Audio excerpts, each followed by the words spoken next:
Good morning, everyone. Good morning, members and audience members as well. Today is Tuesday, February 26th, 2025. A quorum is present, and the Minnesota Senate Education Finance Committee will now come to order. Before we begin, I just want to remind everybody that this week is Public School Week, which is what we are all about here. The work that we are doing really is focusing on the invaluable role that public schools play in our society. They are really more than just institutions of academic learning.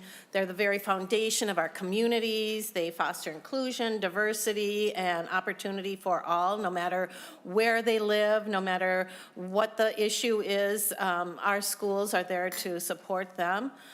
It's really important to remember that our public schools provide free access to education for every child, regardless of their background or their socioeconomic status.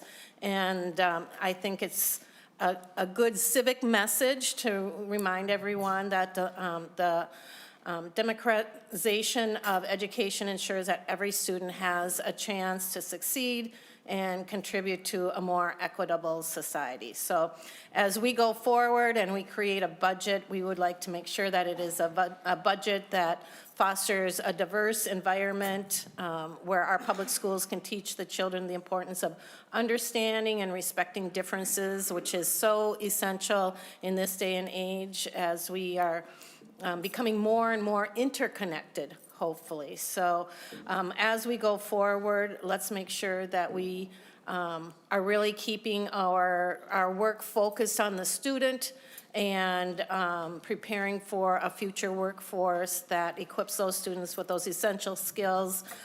Critical thinking is also so important, and the ability to collaborate with others. So that is our task, and as we go forward, we're going to hear some bills that will do just that. So excited to have Senator Boldon here this morning with us. Senator Boldon, would you like to move? Oh, excuse me, Senator Swedzinski, would you please move Senate File 1176 before the committee? So moved. Thank you for that. Senator Boldon, to your bill.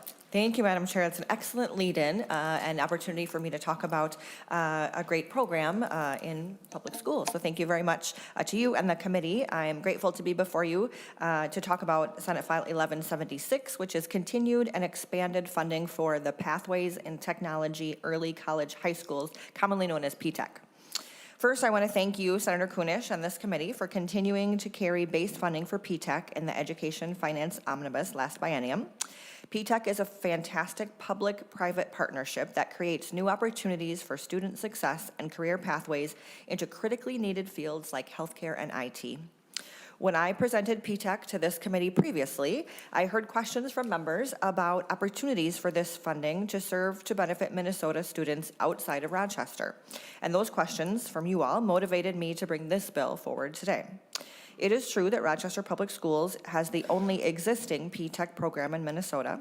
Changes to the language in statute last biennium, however, created space in the allocation for other school districts to receive funding for startup grants so they can begin PTEC programs of their own. We have heard from MDE that there are districts around the state who are now interested in pursuing this. Senate File 1176 would build upon that work, allowing full funding for Rochester's highly successful PTEC program to continue while growing the pie, creating more opportunities for startup and ongoing support grants for other districts. Although I fully recognize budget decisions this session will be difficult, I believe it is important to start this conversation now.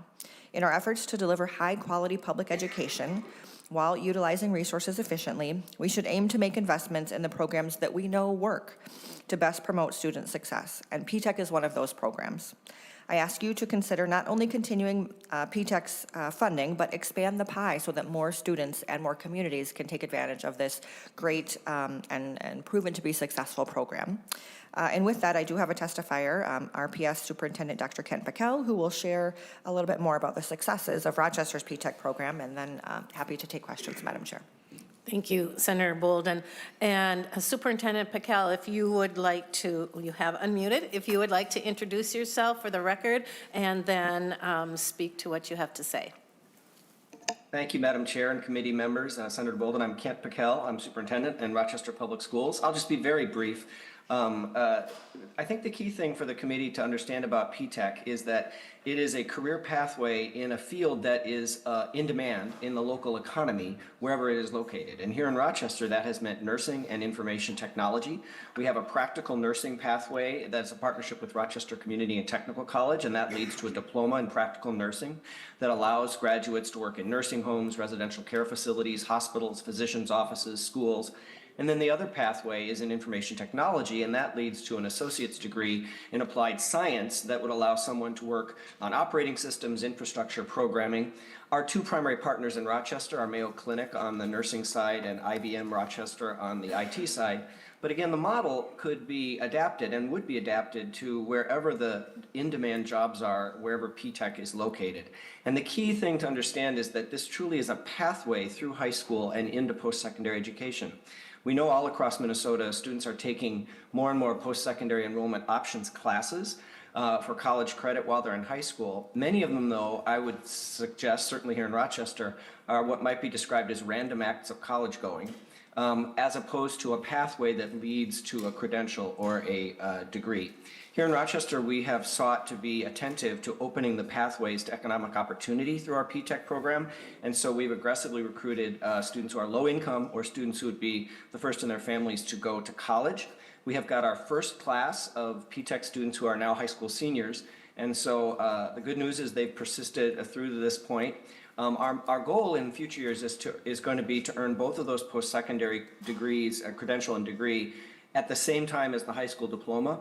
For the first couple cohorts, this year's seniors and next year's juniors, not all of them are going to get across that bar by the end of high school, and so we're going to be partnering with RCTC, Rochester Community Technical College, to support their continued study to complete those pathways as high school graduates and college students. But our goal is to get students across that bar by the time they end in high school. And finally, P-TECH also includes internships and job shadows, things that really do bring learning to life for the students while they're in that pathway. So it's a privilege to support this bill, and Rochester would be very pleased. We've already had people come down to see our program, and we would be very pleased to serve as a hub for school districts across the state that are interested in starting their own P-TECH models in ways that fit their local economies and the needs of their students.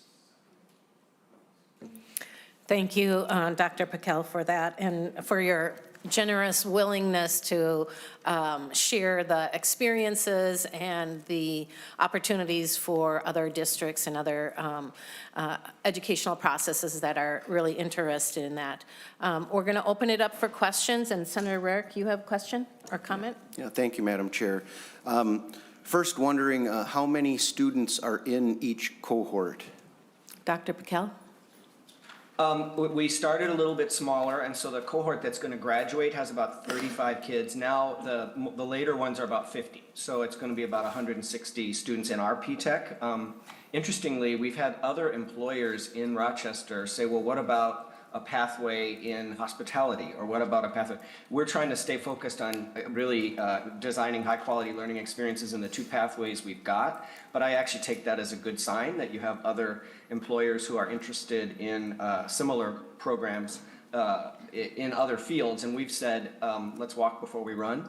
But that's our size right now in Rochester. The kids, I should have probably said, the kids spend half the day in their high school and half the day on the RCTC campus. We're one of the few P-TECH programs in the country that is on the college campus. Usually it's in the high school. So we think that's a good experience for kids to be on the campus, but that would not be essential to the success of the program.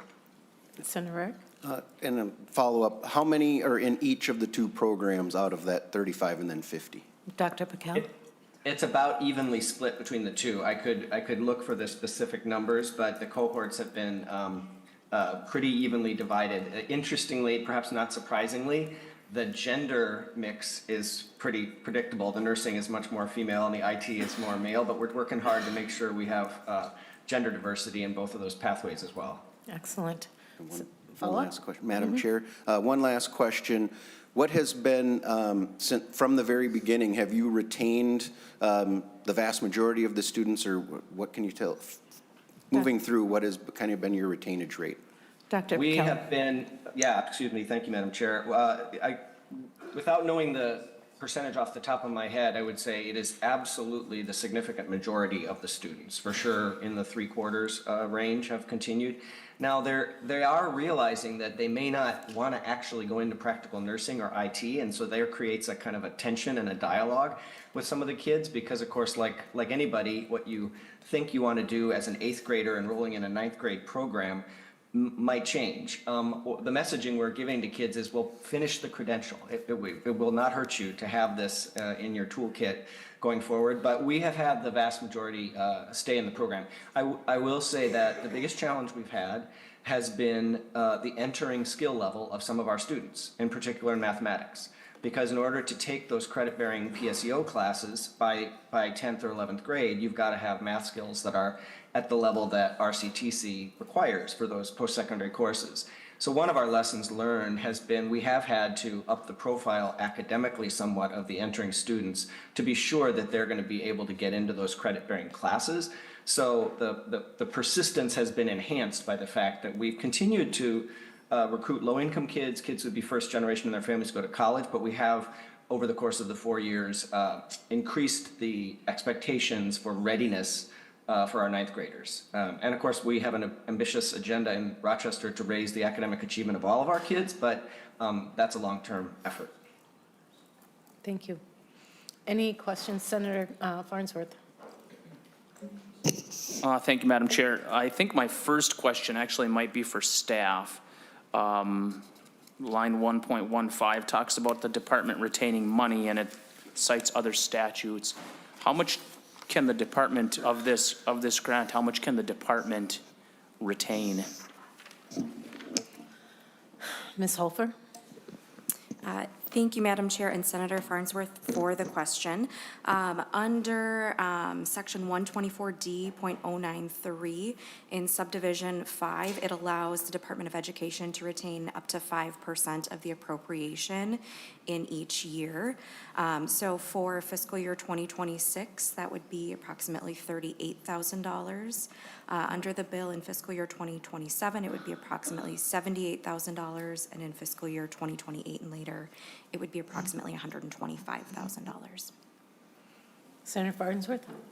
Thank you, Madam Chair. Holy smokes, that's a lot of money that could go to kids. I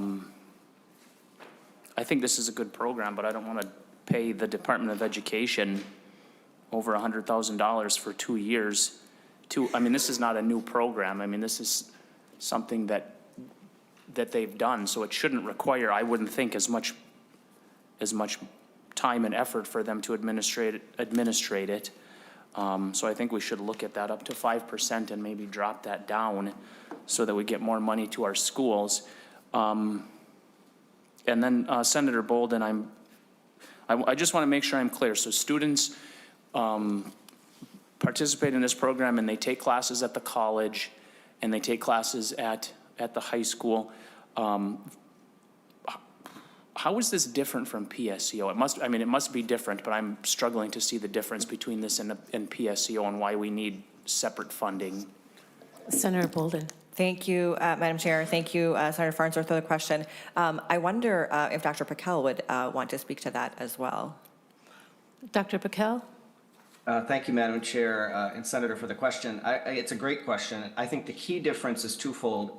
One is that the high school classes the kids take are explicitly designed to prepare them for those pathways, for practical nursing and IT. So there is unique high school programming that is aimed to get them ready for those PSEO classes.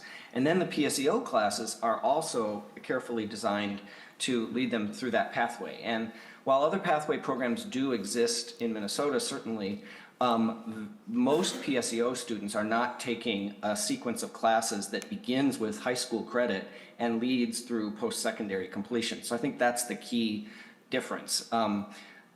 As a superintendent in a community with kids taking lots of PSEO, I actually would like many more kids to be following this kind of a pathway strategy, even if they're not in an intensive program like PTEC, because we need to make sure that the sum of student experiences is adding up to their readiness for life after high school. And as I said before, random acts of taking college classes don't necessarily add up to a really coherent conclusion by the end of high school.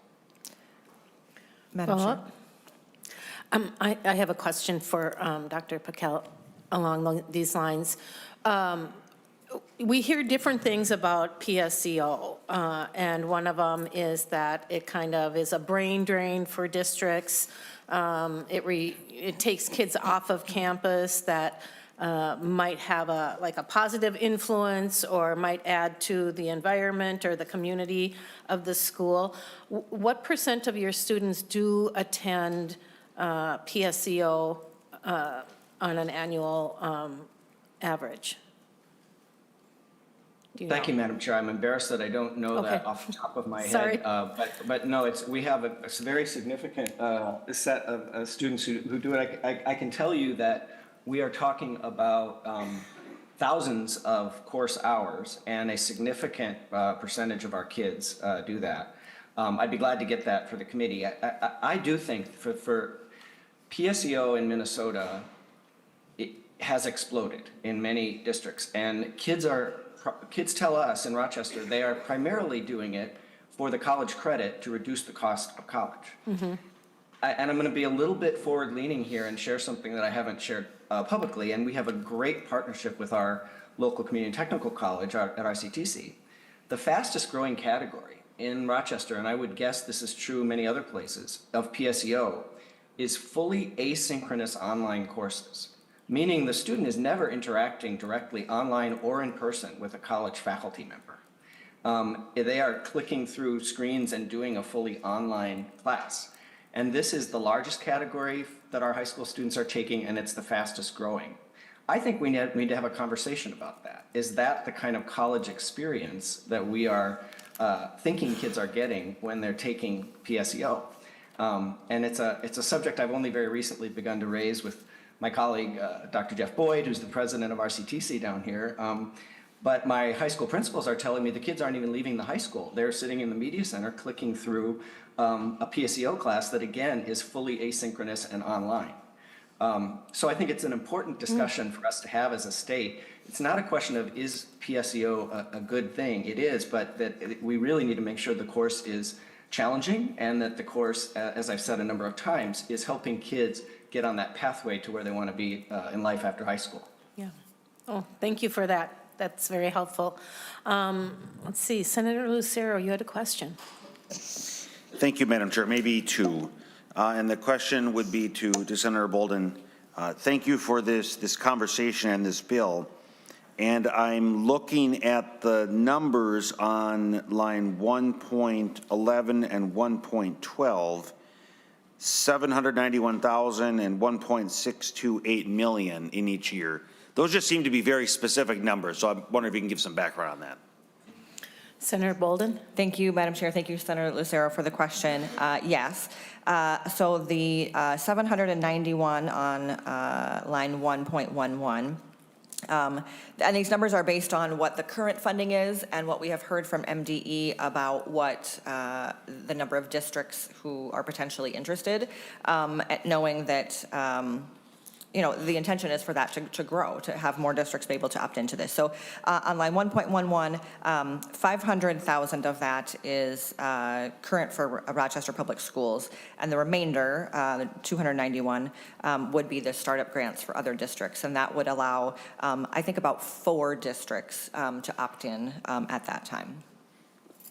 Senator Lucero? Thank you, Madam Chair. And actually, that partially gets to my next question is, of that remaining amount then, how many districts would that include in the grants? And you said 4, so it'd be 291,000 for approximately 4 districts. And then so about what is that? Is it spread equally? Is it 291 divided by 4, or is there different amounts expected?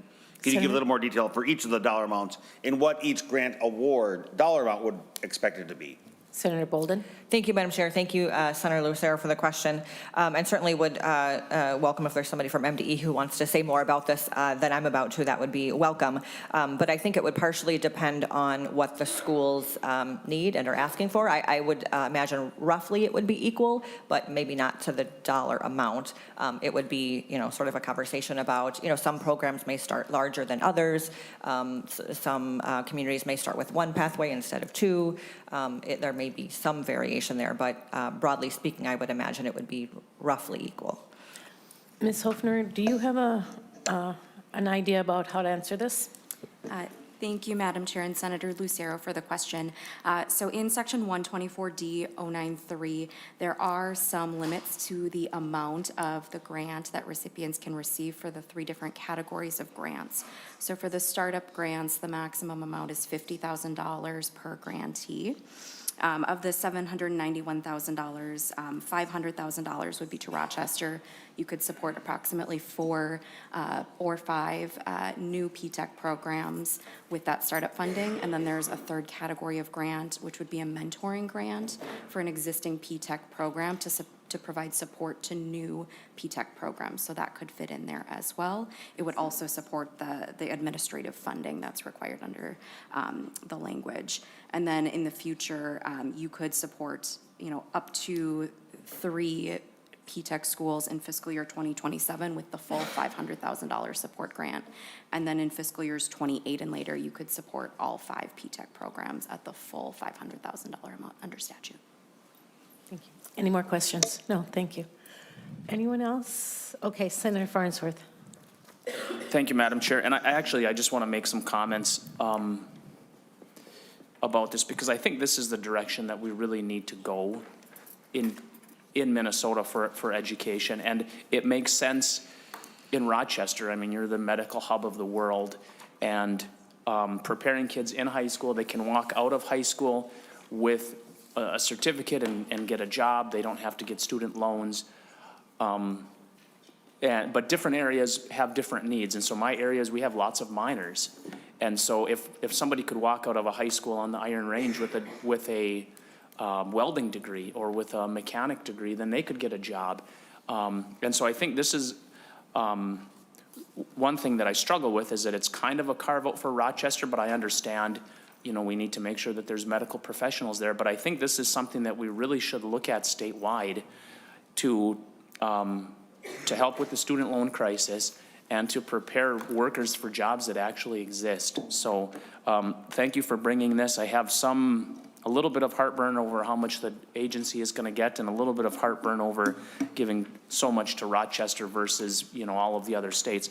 But I think this is a good template for what we should be doing to prepare kids for jobs that actually exist and what they're actually going to be doing after high school. So thank you for bringing this. So with that, we need to get Senator, one more question, comment? Thank you, Madam Chair. Not a question, but just a follow-up to Senator Farnsworth.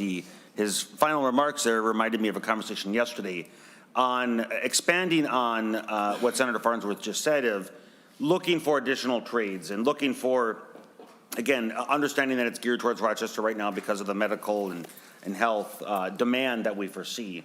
But I had a conversation yesterday. A constituent came in who's an apprentice for an electrician.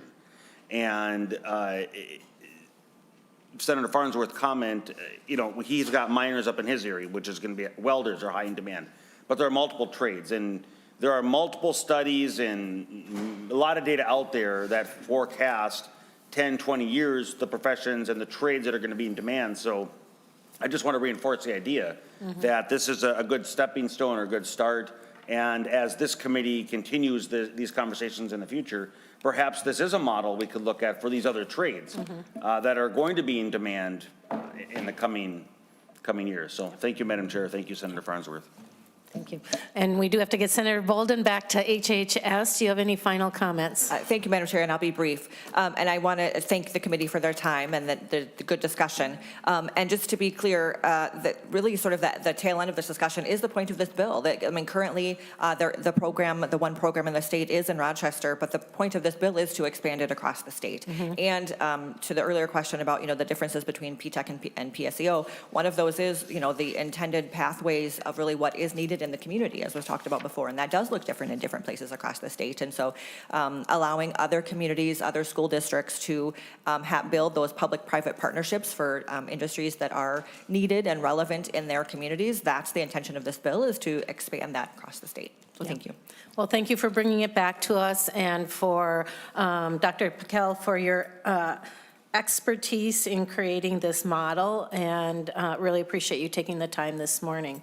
So with that, members, Senate File 1176 will be laid over for possible inclusion in a future omnibus bill. Thank you so much. All right, next we will hear Senate File 1594, Senator McEwen.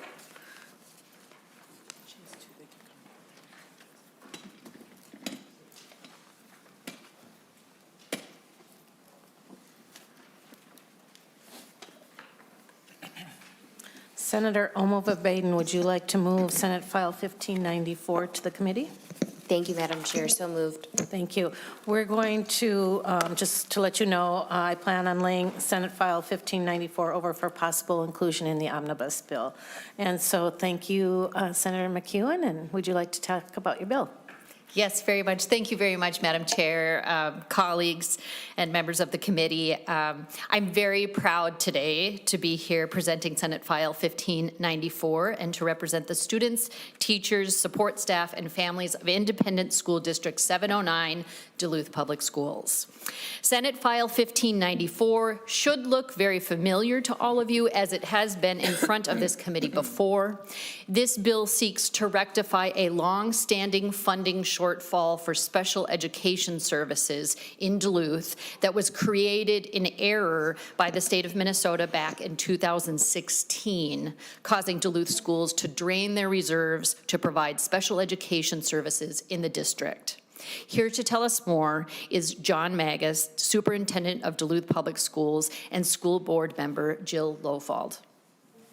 All right, Senator Magus, Superintendent Magus, if you would like to introduce yourself for the record, and you may begin.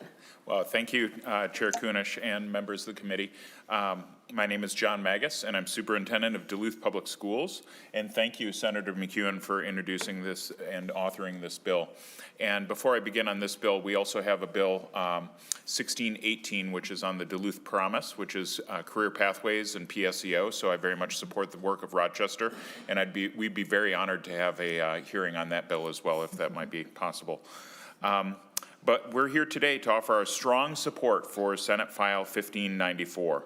Legislation seeks to rectify that long-standing funding shortfall for special education for our district. That shortfall stems from that critical error that was made by the Minnesota Department of Education that has been acknowledged by the Minnesota Department of Education between fiscal year 2016 and 2019, causing Duluth Public Schools to have a $5.8 million funding gap. So that 2016 administrative error led to the miscalculation of school special education funds through an artificially low revenue base, and the charter school tuition billings charged during that year resulted in Duluth Public Schools losing access to critical special education funding. So while many districts around the state had some of that funding, Duluth was very much disproportionately affected, and that resulted in the depletion of more than $4.3 million in emergency reserves to reimburse the charter schools during that time. When I started as superintendent, we were very near statutory operating debt. We had a fiscal reserve of about $500,000, which a district of our size would normally have over $10 million. And so that's where I started when I started in 2020. So we've been here several years in a row, the superintendent prior to me, and then also I've been here, I believe, 3 times. And we're really seeking to correct this past mistake. And we're asking for a base adjustment as well as a one-time $1 million supplemental investment in special education. This would enhance our educational outcomes, and it would also uphold the commitments that we have to our community. As a superintendent, this is very important to me, but I'm also a former paraprofessional in special education and a parent of a special education student, and so this is something that is very close to my heart. Correcting this error is not merely an administrative adjustment. It's a moral imperative. Our children, their futures, and the community's trust in public education depend on the actions we take today.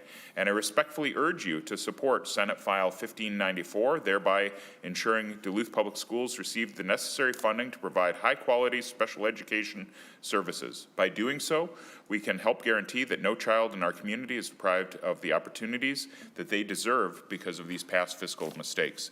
And I've always appreciated your support for this, Chair Kunish. Thank you, Superintendent.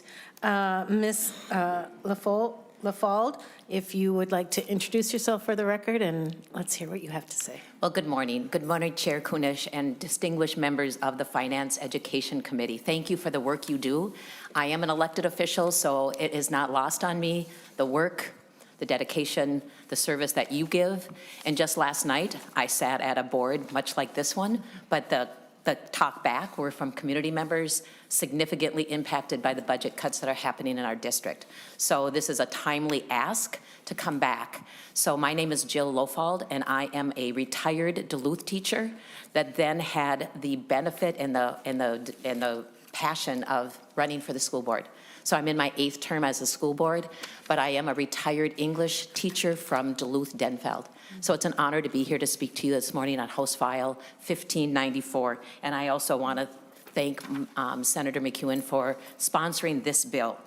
And again, I'm here today in strong support of 1594. It's a legislation that corrects a long-standing special education funding formula issue that has disproportionately impacted the school district. And it's ironic that the money that was lost in 2016 is almost parallel to the budget cuts we're making right now. So this has significantly kept us not on track financially for a mistake that we were that happened in 2016.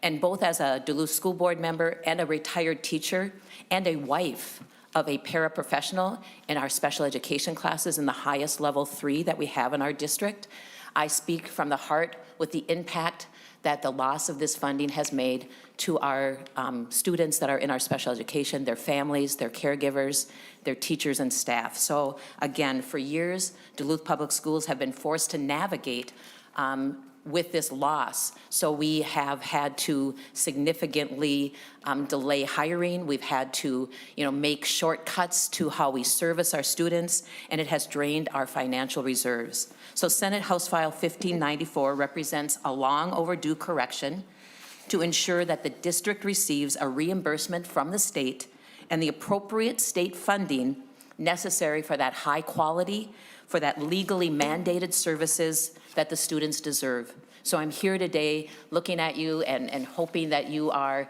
reading the bill and ready to finally, perseverance does pay off. If this is our maybe 6th year coming to ask for this, you know that I teach that skill, I show that skill, we're persistent. And again, even last night we had students in our district, and this is near and dear to Senator McEwen's heart, that have been coming before us for 7 years to find a way to support solar in our schools. And last night we accepted our first bid for solar in our schools, a small project that we were able to find some avenue of finance to support because our students continued to come back in order so that we could help them see their bright future with energy savings and the climate change that happens in our country, in our world.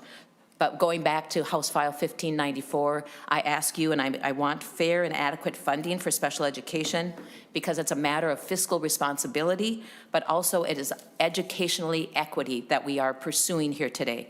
Our special education students, families and caregivers, staff, students and paras deserve a thriving and an inclusive learning environment within our special education classrooms. The financial adjustment proposed in this bill would help restore the necessary resources. It would alleviate existing budget constraints that continue to haunt us, and it allows the Duluth Public Schools to better serve all students. So this morning, I urge you and your colleagues in the Senate to pass Senate File 1594 and rectify this funding inequity. Thank you again. I've said it in the beginning. Thank you for your leadership. Thank you for the time this morning. Thank you very much, Ms. Lofald, and thank you for your dedication to education as an educator and as a school board member. It's never easy, and If it's one thing, the two of you are is persistent, definitely. So thank you for that. Members, any questions? Senator Farnsworth. Thank you, Madam Chair.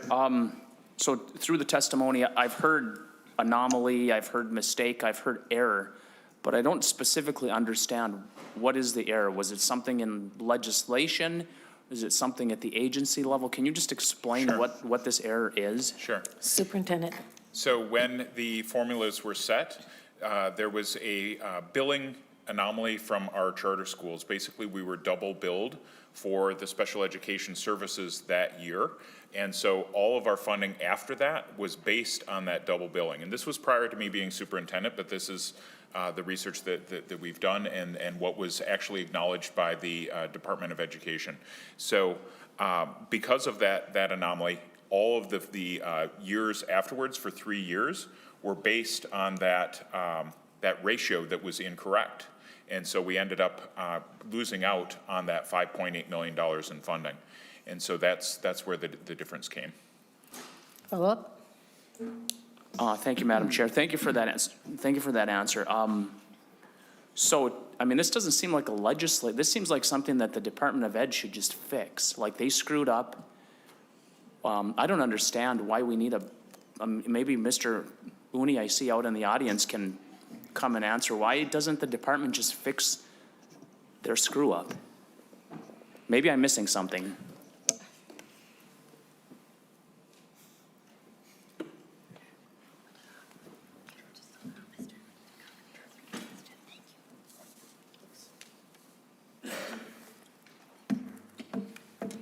Welcome to our committee, Mr. Uni. If you'd like to introduce yourself and respond.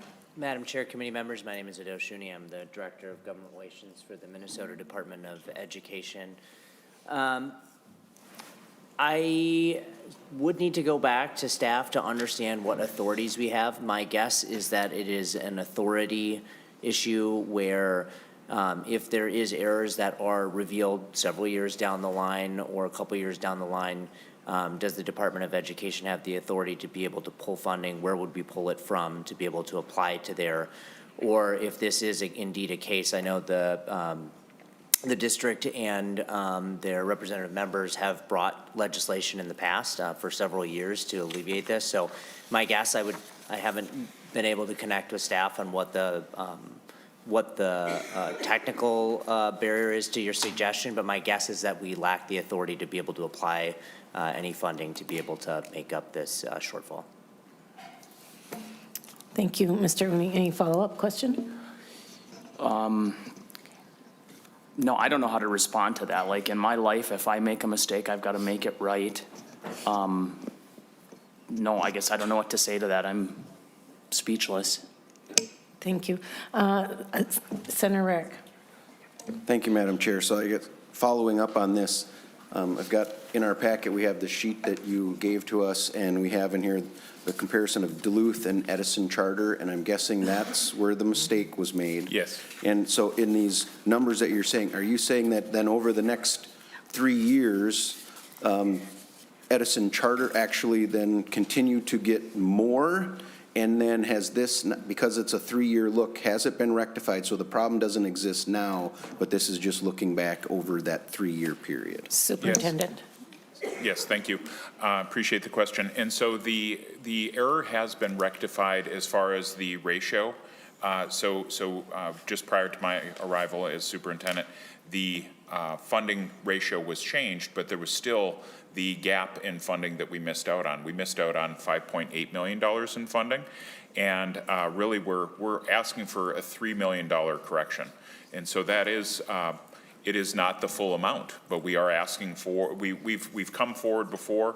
It's been part of previous omnibus spending bills. I remember Senator Kunish supporting this previously, and I remember getting a call from the governor's office in 2 years ago when the spending bill was going forward, and they were saying, why is this the one-off that is being asked for? And it was because there was an interest in correcting things and making things right. I believe that if you are, if you're out to dinner with somebody and you say you're going to split the check, you split the check, and the payment is made. And so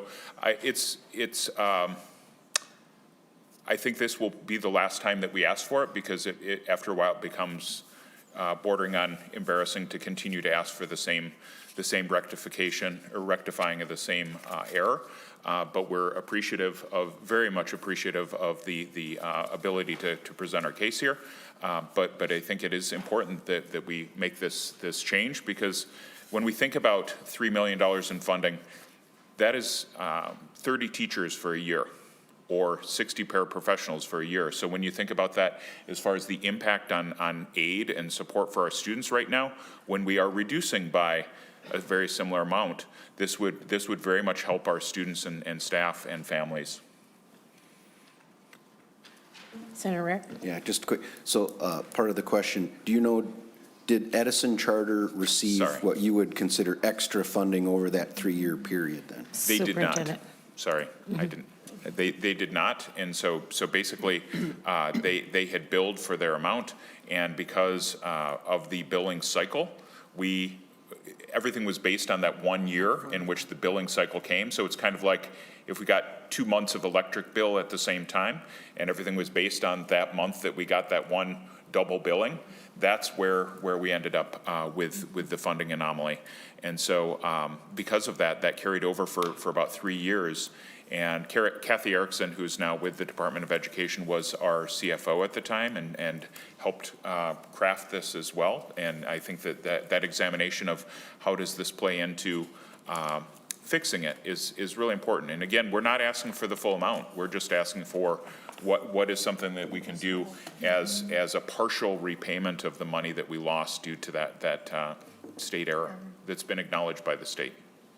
Thank you. And Senator McEwen has a question as well. Thank you, Madam Chair. My question was really similar to Senator Rarick's last question.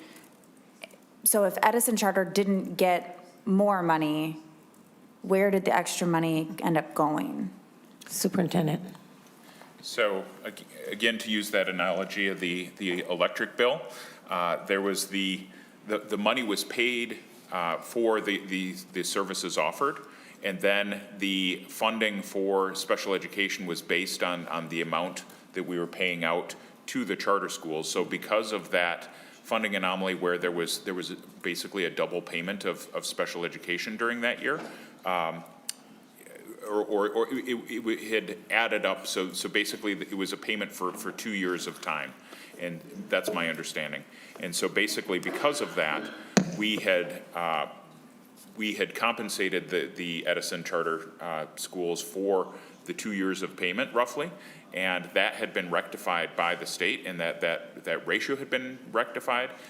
So there wasn't additional money that was given to the charter. It was just that money, the time period in which the funding was based was limited on the time that was the funding, that there was the funding anomaly. So basically, that's how things occurred. Follow-up? So it would have gone to the state, I believe. Okay, thank you. So the charter school didn't get the money, we didn't get the money. I wouldn't say that the state got the money, but the state didn't pay it out because of where it was based. Thank you. That's Sorry, helpful. I'm trying to. Nope, you're. Sometimes making the complicated clear is complicated. Thank you for that.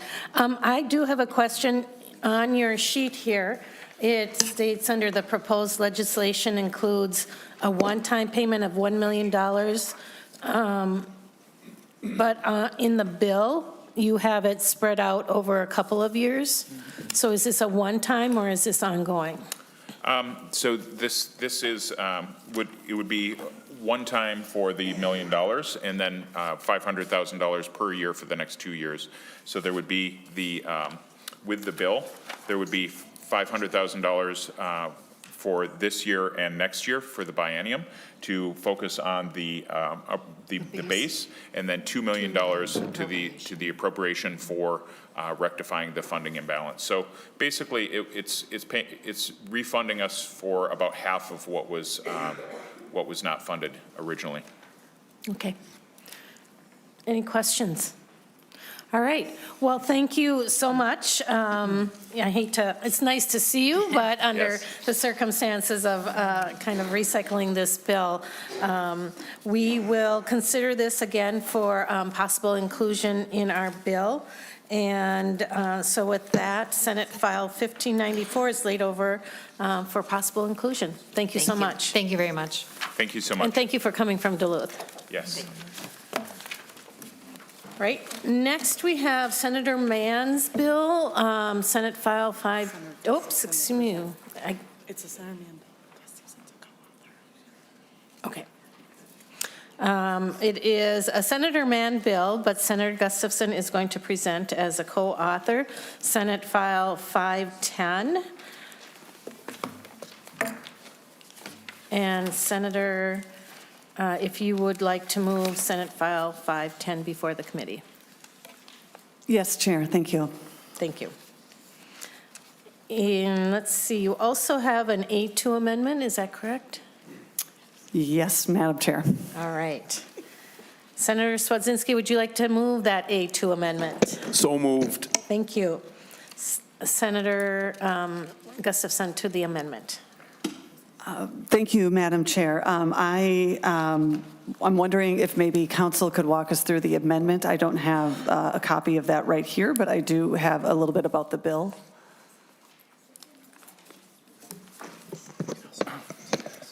Madam Chair and members, the bill summary in the member packets is prepared to the A2 amendment. So if members want to follow along with the more plain language in the summary, I invite them to do that. If the chair wants me to walk through each subdivision of the bill, I can do that as well. Senator Gustafson, would you like that? Mr. Would you Yeah, like us Madam to do- Chair, thank you. Plain language, I think, is fine. It should suffice. Appreciate it. Thank you. Madam Chair and members, the A2 amendment, which is a delete everything amendment, establishes an academic acceleration pilot program in the Department of Education. It directs the commissioner to establish the program to increase access to rigorous coursework in 6 school districts or charter schools during the 26-27 through 28-29 school years. Provides definitions of rigorous coursework to include an AP course, PSEO courses, including concurrent enrollment courses, or International Baccalaureate or IB course. It requires that a participant adopt an automatic enrollment policy that automatically enrolls eligible students in the rigorous coursework, requires certain policy components, requires that the policy allow a parent to opt the student out of automatic enrollment in a course. It requires certain activities of participating schools, including prioritizing recruiting teachers of color with the necessary training to teach the rigorous coursework, parent notification, tutoring and other supports, and certain data collection activities. It lays out an application process for a district interested in participating in the pilot program. It provides eligible uses for grant funds, including for the costs of teacher training, textbooks, tutoring, certain administrative expenses, and certain teacher bonuses based on the number of students who pass AP exams. Requires the commissioner to include in the rigorous course taking report, otherwise due in 2030, information about the pilot program, including various metrics relating to participation, course completion, et cetera. And it appropriates money for the pilot program. And that's, in a nutshell, that's the A2 amendment. Thank you so much for that. Let's see, I think we need to move that amendment. So all those in favor of adopting the A2 amendment, please say aye. Aye. Any opposed? Seeing that, the amendment is adopted. Senator Gustafson. Thank you, Madam Chair. This committee considered the same legislation last spring. The need has not changed.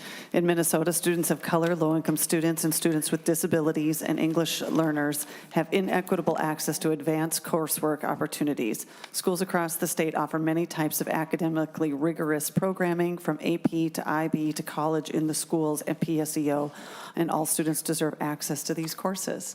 I do have a testifier with me, Madam Chair, whenever you're ready. Certainly, Mr. Shaver, if you'd like to state your name for the record, and you may begin. You bet.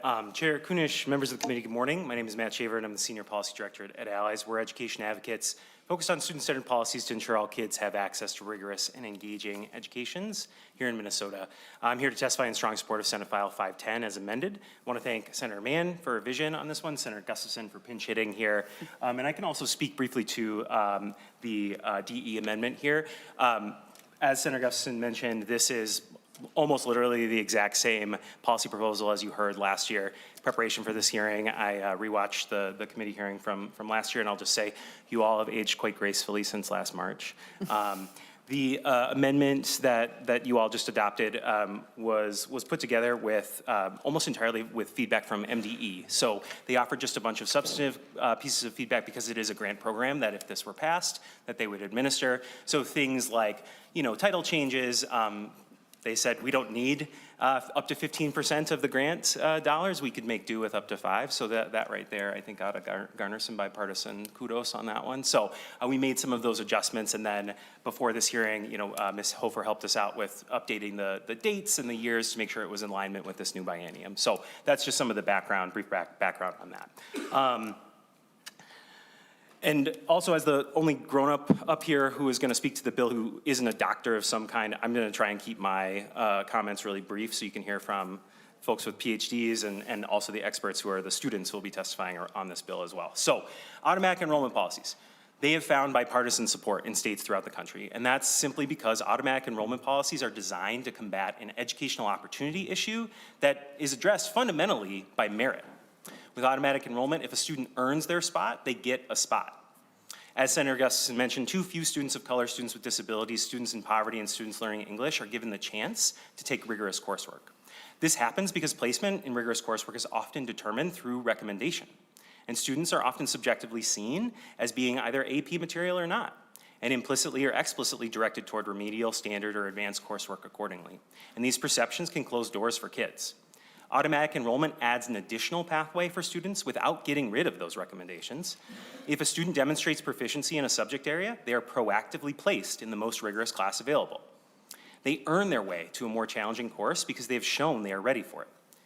This pilot is designed to catch students the system too often overlooks. There are students in schools throughout the state who are telling us they're ready for the challenge, and the pilot will listen to them, and the state will learn a lot about how this could work in Minnesota schools.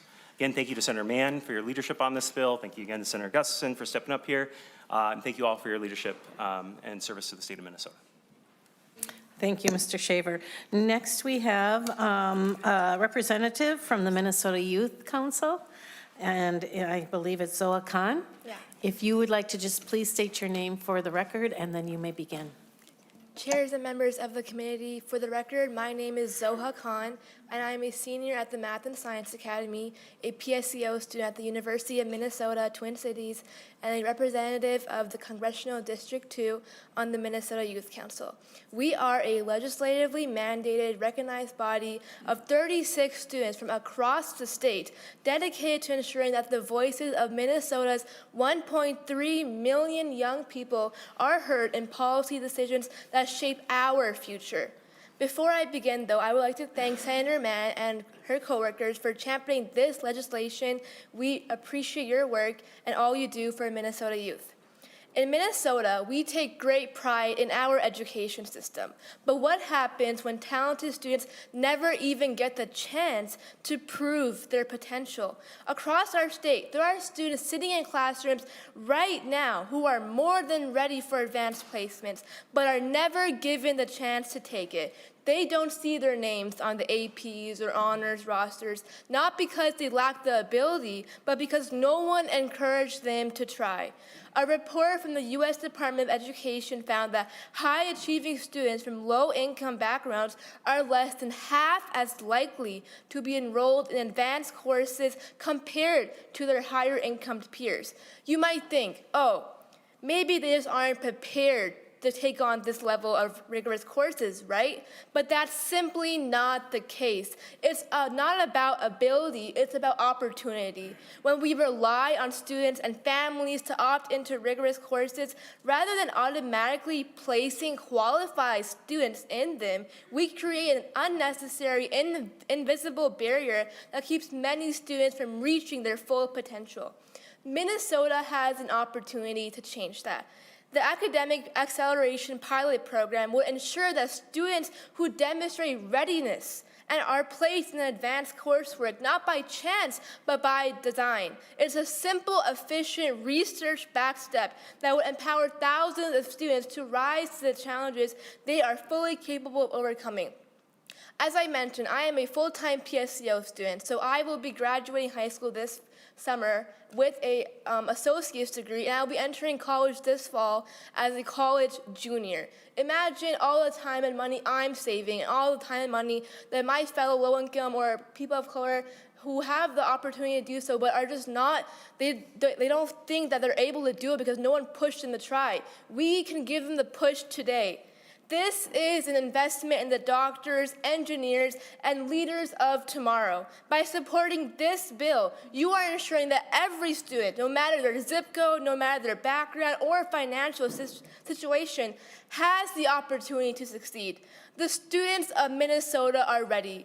We just need a chance to prove it. I urge you to vote in favor of this bill. Thank you. Well, thank you for bringing your voice, your strong voice to our committee, and for that really eloquent message that you've brought for us. Thank you so much, and congratulations on moving along in your academic education to the point where you're able to join college level at a junior level, so that's incredible. Next we have Emmanuel Edaberry, another one of our Minnesota Youth Council representatives, and I believe Emmanuel is online. There he is. Emmanuel, would you please state your name for the record, and you may begin. Good morning, Madam Chair and members of the committee. For the record, my name is Emmanuel Edaberry. I'm a high school student in the Fairleigh School District and a passionate at-large representative on the Minnesota Youth Council. Our 36-member council serves as the voice of youth throughout Minnesota, representing the over 1 million students from our state's 8 congressional districts. Throughout my time on the Minnesota Youth Council, I've interacted with students and fellow representatives from all walks of life, individuals from urban, suburban, and rural areas. My experiences have led me to see glaring disparities in access to advanced coursework, particularly in rural areas. This is an issue that Senate File 510 can solve. For that, I'd like to thank Senator Mann and Gustafson for recognizing the importance of making advanced coursework accessible and for championing this legislation. So many brilliant young minds face barriers that prevent them from accessing advanced coursework, and certain misconceptions and harmful misbeliefs further discourage them from accessing this education. With the pilot program set in place by this legislation, students who have the academic merit to excel in advanced coursework will be able to seize this necessary academic opportunity. This legislation supports a robust learning environment, promoting education for all students without barriers set by socioeconomic or geographical demographics. Throughout my high school career, I've taken numerous AP and college-level courses. These classes have prepared me for higher education and have engaged me in material and discussion that certain regular courses may not have provided. As someone who has experienced and felt the immense and irreplaceable impact of advanced coursework, I firmly believe that this is an opportunity that every student must have the chance to access. This legislation is essential. Education is one of the most important things youth can have, and in our ever-developing society, it's imperative that our youth have access to the most advanced coursework. This is knowledge that will prepare them for the world's greatest challenges. I implore you to vote in support of this bill. Thank you so much for your time. And we thank you for your time and your effort to advocate for yourself as well as many of the other students. Next, we are going to hear from Dr. Christy Hovanetz, the Senior Policy Fellow from Expectant ED. If you would like to join us and introduce yourself for the record, and you may begin. Thank you, Chair Kunish and members of the committee. I appreciate the opportunity to testify on the automatic enrollment policy. My name is Christy Hovanetz. I am a Senior Policy Fellow from Excel and Ed. We're a national nonprofit focused on student-centered policies that improve outcomes in multiple states. I'm a former Minnesota Department of Education Assistant Commissioner and a certified teacher here in the state of Minnesota. This is my home state that I love and dearly belong to. But I'm here today to discuss the pilot and hopefully the expansion of the automatic enrollment policy in advanced courses for Minnesota kids. Excel and Ed has a model policy specifically designed for middle school automatic enrollment in advanced math, but we support advanced enrollment in other policy areas as well. We recognize that high-performing middle schools and placing them on the advanced track for coursework starting in middle school will ensure that they're prepared for success in challenging coursework in high school and beyond. Automatic enrollment really is a bipartisan issue. The policy has been adopted in bipartisan fashion in Virginia, Texas, and North Carolina, as well as Washington State. These states represent the full political spectrum and have gotten bipartisan and unanimous support in all of them. Automatic enrollment shows clear results as well. The Associated Press reported that after instituting automatic enrollment policies in Texas, the Dallas Independent School District saw more than a 25 percentage point increase in the number of Black and Hispanic students enrolled in honors math, while white enrollment also improved as well. In North Carolina, since the 21-22 school year, students placed in advanced coursework has more than doubled, creating more opportunity for students and having higher success rates as well in these pathways. Automatic enrollment really is an easy policy lift that requires little or no funding. We're already funding districts and schools to provide math, ELA, and science instruction. This policy ensures that advanced courses are included in those offerings in all of our middle and high schools. Automatic enrollment helps our workforce to institute the needs of today as well as tomorrow. When students take advanced coursework, the workforce is stronger. Bureau of Labor Statistics estimates that STEM professions will increase by 3.5 times those of non-STEM professions moving forward. And then automatic enrollment also ensures that no students are overlooked.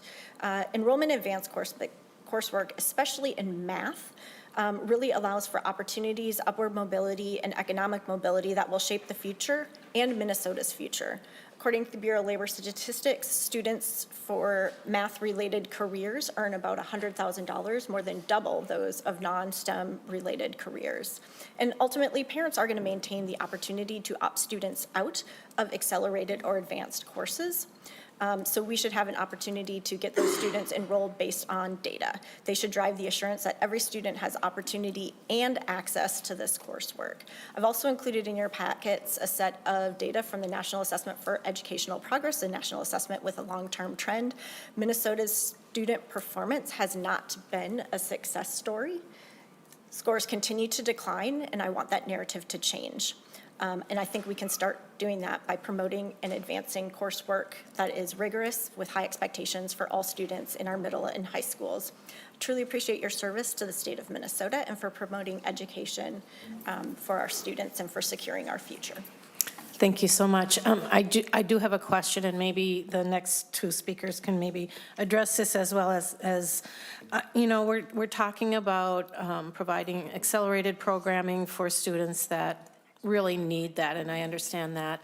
But when we're starting at the middle school or the high school, where is it built in to address their mental health issues around social emotional maturity when they are expected to perform at higher rates than maybe they are ready for in their maturity level, as well as being exposed to, for example, PSEO kids going into colleges and universities and technical schools where there's, they're with older people, which can be really positive, but is it ever something baked in there to help address those those issues of, not being quite mature enough or, tall enough or having the resources that other people have. Is that part of all of these things that you do?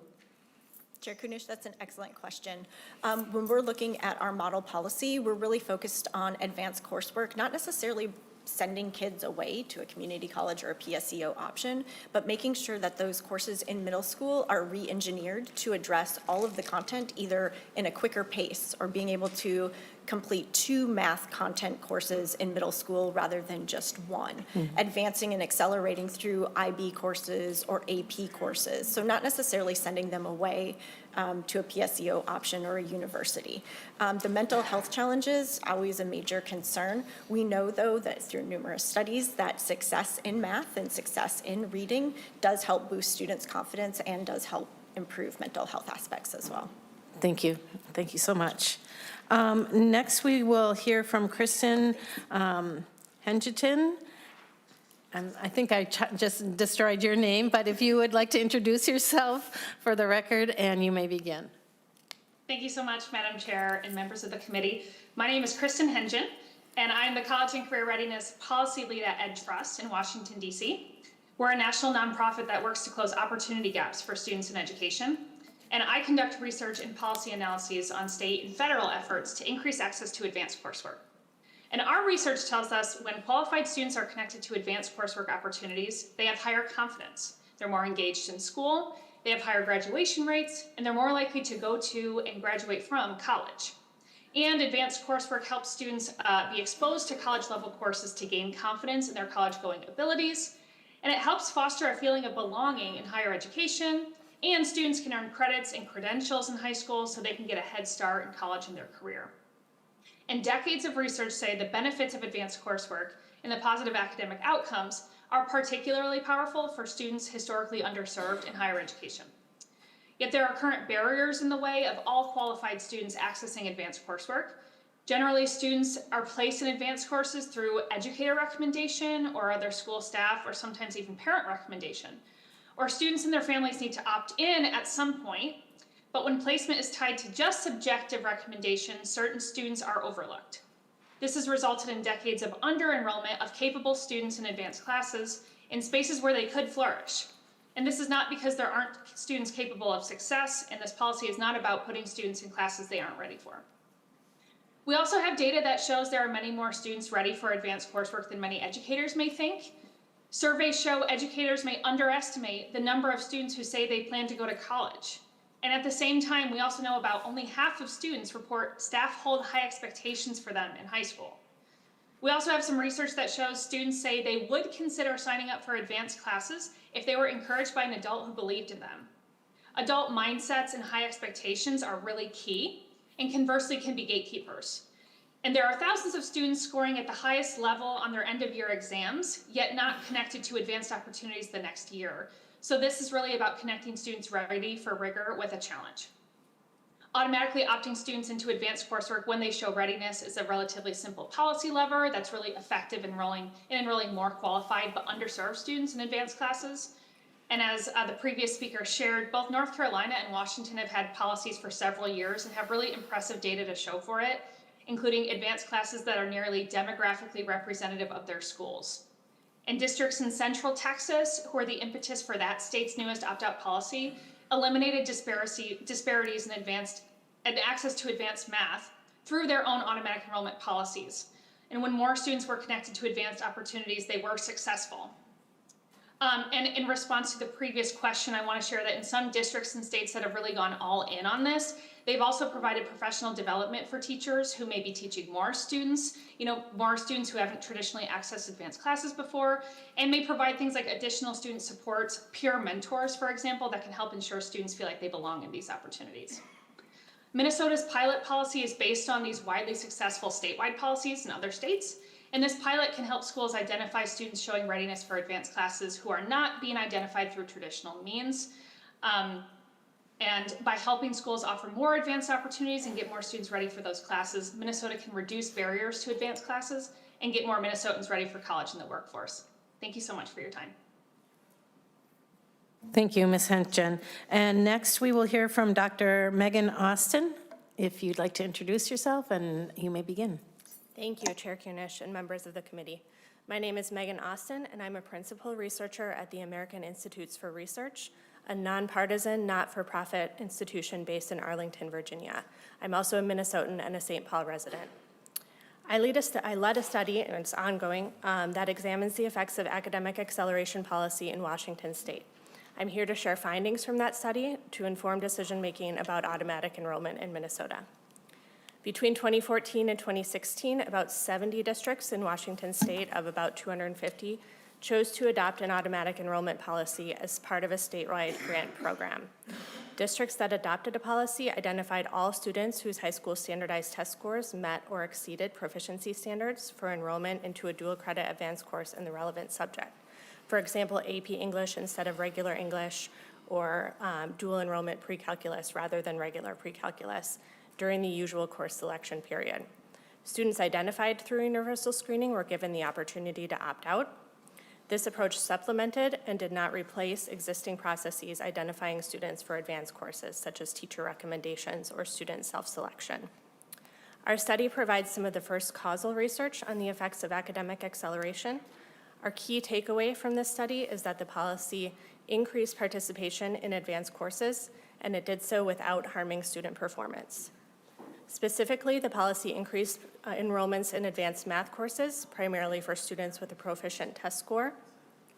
It also increased enrollments in advanced English and social studies courses, and advanced courses overall in any subject, and not just for students with a proficient test score, indicating districts may also have looked to other merit-based indicators, such as prior grades, to identify eligible students. As enrollments in these advanced courses increased for students with and without proficient test scores, students' GPAs and graduation rates largely remained stable. Stability is a positive outcome here. As students moved into more challenging courses, they performed just as well as in their prior courses and without sacrificing performance in their other classes.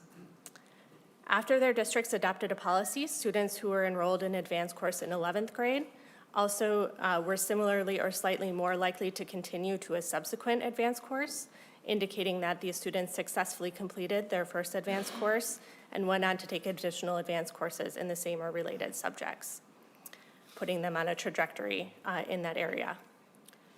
These findings are consistent with other research showing that universal screening policies like academic acceleration can effectively supplement traditional approaches to selecting students for advanced courses and can increase participation in opportunities that prepare students for college and workforce success. Taken together, these policy outcomes demonstrate that academic acceleration can increase advanced course taking for many students who have been overlooked for these opportunities, but who are ready to meet the challenge. Thank you for your time. Thank you really so much for your testimony. Members, we're going to take a few questions, but we do have a big bill coming up, so if you can keep it brief. Senator Lucero. Thank you, Madam Chair. I actually have two questions. The first one is the most serious. I need confirmation that the definition of rigorous coursework or advanced coursework includes Algebra 2. I knew this was going to come up. Anyone have a response to that? Senator Lucero. Thank you, Madam Chair. And the other question I would have is, I would draw members' attention to line 1.30 and 2.1.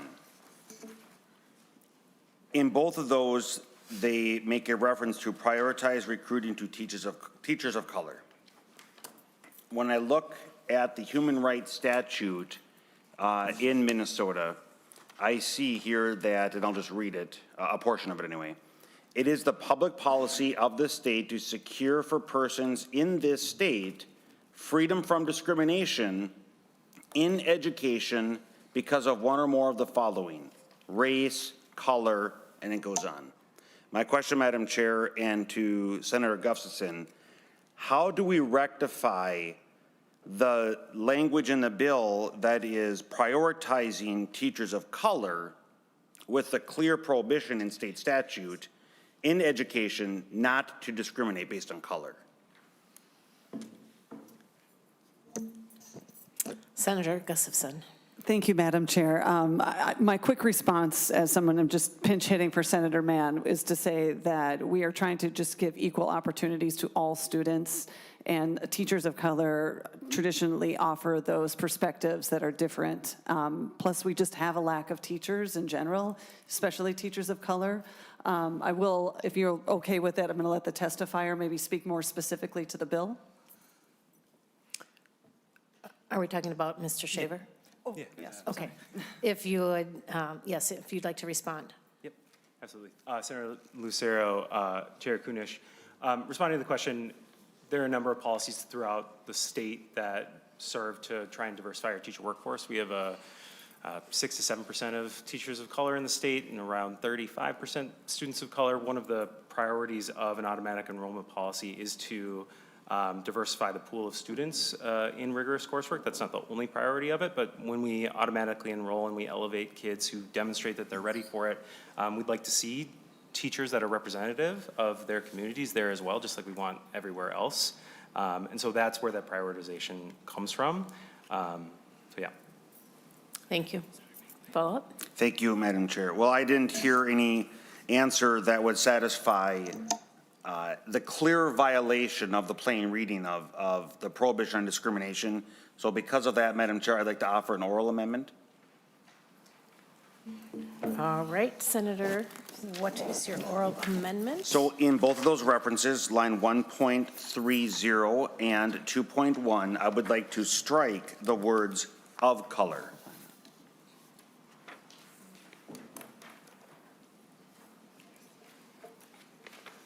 And I would like to ask for a roll call vote on that.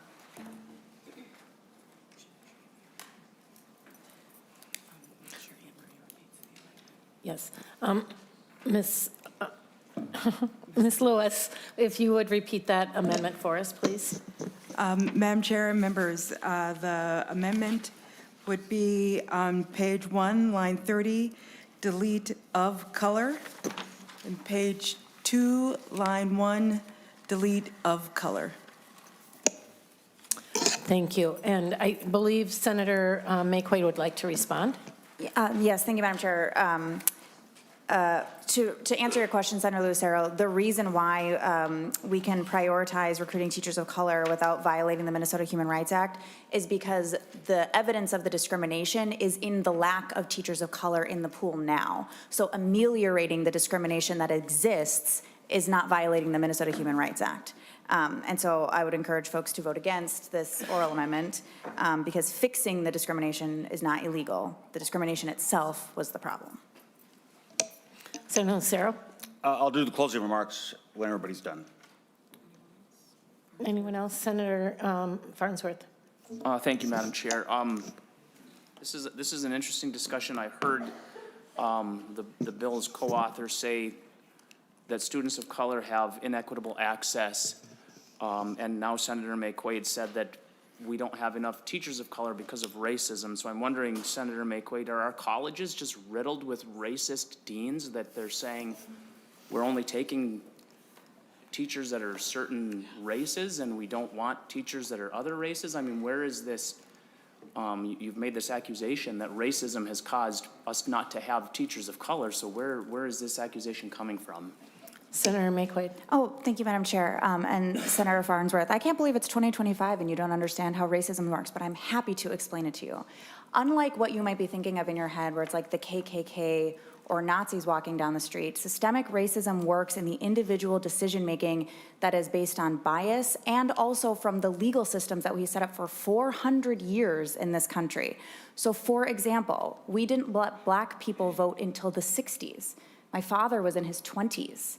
If people couldn't vote and participate in the legal system, then they couldn't be part of civil society in full and equitable ways. So we are still working our way out of the systemic discrimination and the legalized discrimination that existed for so long in this country. And once you start undoing that, it takes just as long to undo it as it took to do it in the first place, because we had Jim Crow, we had Reconstruction, we had all of these things, and we keep having the pushbacks, right? And so we have done a lot of things over the years to try to ameliorate the outcomes of this, but it still exists today. When you have things like recommendations for rigorous coursework, there are assumptions that people make about who's ready for rigorous coursework, and it's not necessarily just based on their academic ability. It's based on a lot of factors. It could be on their income level, which we know that people of color are disproportionately low income because of the systemic ways that we legalized forced poverty in this country. And it could be based on disability status. It could be based on, home life. It could be based on a lot of different things. And so that is why we see racial disparities show up in both the graduation rates, the acceptance rates into college, the graduation rates from college, and then, of course, entering into the profession. It doesn't start with an application to a university or higher education program. It starts in the womb. The weathering that Black women endure of the racism in this country leads to poorer birth outcomes, and it continues on through life. So ameliorating that through one line in a bill is a tiny drop in a pool, but it's at least trying something. Senator Farnsworth. Thank you, Madam Chair, and thank you for that thorough scolding. I can't believe it's 2025, though, and the senator doesn't realize that it's not 1960 in the United States. One thing that one of the testifiers said, educational attainment is based on merit, and I agree with that. And that's why I actually like this, the overall objective of this. In fact, my preference would be, for instance, in college admissions, if we didn't have people's names and we didn't ask what their race was, we just had, their test scores and maybe their essay questions, and they're accepted to college or not accepted based on merit, so that we would remove any of those biases. And so in general, I like the idea. Students should be able to participate on this based on merit. But I guess I'm still questioning this lack of access. And maybe we need to tell our colleges and the professors to stop being so evil and racist if they're trying to intentionally prevent people from participating in their programs. Senator Omer Verbaden. Thank you, Madam Chair. Just with all this conversation about supporting merit-based admissions, I hope I'm hearing support for banning legacy admissions at higher institutions. Thank you. Senator Kroon. Thank you, Madam Chair, and I'll make this very brief because we've already had this discussion last year, but I would just point out that regardless of the intention here and what people's opinions are, I do believe that if this were to become law, it would likely be ruled unconstitutional. Under, the Supreme Court, U.S. Supreme Court's already ruled that race-based admissions policies violate the Constitution in Students for Fair Admissions versus Harvard. I know this isn't an admissions case, but the language in that case would apply in situations like that. So, however the committee wants to proceed is fine. I just wanted to let people know there's legal considerations as well. Senator Mann, welcome back to this lively discussion. I just want to bring you up to speed that Senator Lucero has provided an oral amendment to strike "of color" in both lines 1.30 and 2.1. I'm just going to give you a minute to review that. Okay. And if you have any comments, we are going to take a vote, a roll call vote on that amendment. I don't know if you want Senator Lucero to speak to that again, or if you have any response. Madam Chair, I would respectfully ask for a no vote on that amendment. This is, we're trying to close a gap here, and we know that children do better when they see teachers who look like them. That's it. This is in no way preventing other teachers who already hold that space to keep holding it. But when kids reach a place where they're doing advanced coursework, we want more teachers to look like them. And so that's all this is trying to do, is to close that gap. Thank you. Yeah. Senator Rarick, you had a comment? Yeah, thank you, Madam Chair. I guess a technical question for staff. By removing just those two words twice in this part, does it just make more sense to delete all of number 1? Because, I mean, otherwise you're prioritizing teachers. I mean, it doesn't seem to make any sense to do just this. It would, to me, it seems like we should just delete all of part 1.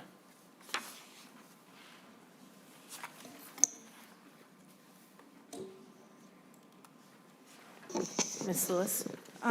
Madam Chair and Senator Rarick, I guess that would be more of a policy question of whether you want the language to prioritize any teachers with this particular training or opportunities, or providing those opportunities, if we want that to be part of the program or part of the program participant requirements. Senator Rarick? All right, Senator Lucero, you wanted a word before we take the vote? Yes, one more question for Senator Mann, please. Senator Mann? Thank you. Is there a severability clause in the DE amendment? I don't see one, but I just want to confirm. Senator Mann? Madam Chair, no, there isn't. Senator Lucero? Okay, thank you, Madam Chair, and thank you, Senator Mann. So that is even giving more reason why I would encourage members to vote green on this amendment. I am very much appreciative of the topic. I think advanced coursework and rigorous coursework is something we should continue to promote. What I don't want to advance, though, is discrimination. I have been pushing and long for the day when we evaluate people based on the content of their character, based on their skill set and knowledge and experience, and not on the color of their skin. I believe that this is a violation of the plain reading of Minnesota statutes, human rights statutes. And Senator Kroon had referenced some Supreme Court decisions. I'm concerned that if this language were to remain, and because there's not a severability clause, that is the reason why we need to remove this. And again, stand against discrimination, because discrimination is not a solution to past discrimination. Please vote green.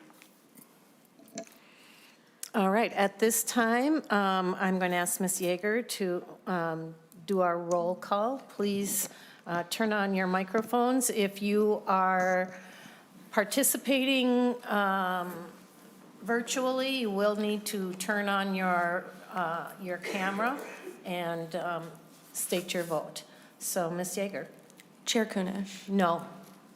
Senator Gustafson. No. Senator Rarick. Yes. Senator Clark. No. Senator Swedzinski. Nope. Senator Farnsworth. Yes. Senator Housley. Absent. Senator Kroon. Yes. Senator Lang. Yes. Senator Lucero. Yes. Senator Mayquaid. No. Senator Umer Verbaeten. No. Senator Westland. No.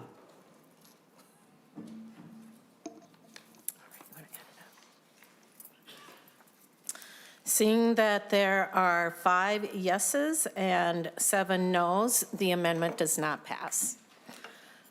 Any other, yes, Senator Kroon. Thank you, Madam Chair. Looking at subdivision 3 in section 1 of the bill, I understand the automatic enrollment minimum requirements that are in subdivision 3B. I get those, but looking at subdivision 3A on line 116 to 118, it says a participant may adopt additional eligibility criteria for students to participate in rigorous coursework under the academic acceleration pilot, so long as that criteria does not create inequities among student groups in the rigorous course group.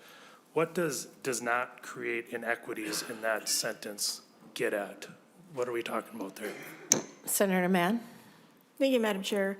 Well, if a school district has other ways to assess how students are doing, they have different tests, they have different coursework, they have different standards that they need to meet, but say they have a class that you can only take in the morning if you get a ride, or in the afternoon, if you can pay for it, that would create an inequity. So we don't want them using that course or that particular standard for them to meet to be able to take that rigorous coursework, because that would create an inequity. Senator Cronin? Thank you, Madam Chair, and thank you for that response. So you're saying inequities on line 118 means things that would inhibit students who otherwise meet the minimum requirements from participating in the program. Is that your answer? Senator Mann? No, Madam Chair, thank you. No, Senator. So I'm saying there is a standard that everyone can meet. So a test that everyone can take during school hours that doesn't require an extra ride, an extra fee. Everyone has access to that standard. This would say that you can create extra standards that everyone has access to, but we don't want you to create extra standards that only some people have access to, because that would create an inequity. Thank you, Senator Mann. All right, so with that, Senator Rarick, one more comment? I'll try to be real quick with this one. I guess as the discussion was going on, we're talking about two different things with the bill here, and that's accelerated programs or advanced programs and the automatic enrollment. Are we looking at both of these kind of equally, or is this bill intended to mainly focus on promoting the advanced coursework? Senator Mann. Madam Chair, I'm not sure I understand the question. Madam Chair, yeah. Go ahead, So Senator. a lot of our testimony was encouraging the automatic enrollment in the rigorous coursework, and I see that's part of it. But I'm wondering, is your intent that the bill is actually more focused on trying to promote the advanced coursework, and that's just a portion of it? It's going to get to my next question. Are you kind of looking at both of them together as being what you're trying to accomplish with the bill? Senator Mann. Madam Chair, so if I understand the question, I think it's both. So a school can participate and promote their advanced coursework, so they can use the grant to get more advanced courses, which then people could apply to and then get into automatically with the pilot. If that makes sense. Senator Rarick. Yeah, thank you, Madam Chair. And that's, I think, as I look at it, I like the idea around the automatic enrollment. I think that is a good piece. But I think part of a broader discussion is we're talking about the advanced coursework. I think one of the things we've done, especially for our very small rural schools, we've made it next to impossible for them to actually offer the advanced coursework because of all the graduation requirements that we've piled on that does not allow them to provide a lot of electives. It doesn't allow them the flexibility they need, and they don't have the staff and the people in place to put this together. So I think that's something that this actually needs to be part of a broader discussion. And we heard the one testifier, his involvement in the group, he has really seen that this is lacking in rural schools, and we're not addressing why our rural schools can't offer this in this bill. We're just saying here we're offering this pilot program if you can do it, but we're not addressing some of the things that prevent our very small rural schools from actually being able to do it. Thank you, Madam Chair. Thank you. And Senator Swedzinski, one last comment. Yeah, thanks for bringing this bill forward, Senator Mann. I can speak firsthand to the importance of this bill. Years ago, I taught with a colleague of mine an enriched class. We didn't have AP classes at that time. And it was, he senior over me, he believed in third grade test score requirement to get into the class, a poem analysis. There was all these hoops the kids had to go through. As a result of that, the dynamics of the class were predominantly female and overwhelmingly white. And as soon as he retired, and I hope he's not listening in, as soon as he retired, I became the senior member, and I decided to get rid of all the requirements to get into the class. And the class changed overnight. The discussions were different. The kids were all the testifiers say that felt like they couldn't take these types of classes were signing up for the class. So I just appreciate your bill. I also think it's a step in the right direction to help us with our absenteeism rates, because I can't afford to miss the class mantra. And I just thought that this, from John Hopkins, this handout on page 6, North Carolina, Colorado, Nevada, Washington, Illinois, and Texas in this chart, when the votes in the legislatures, they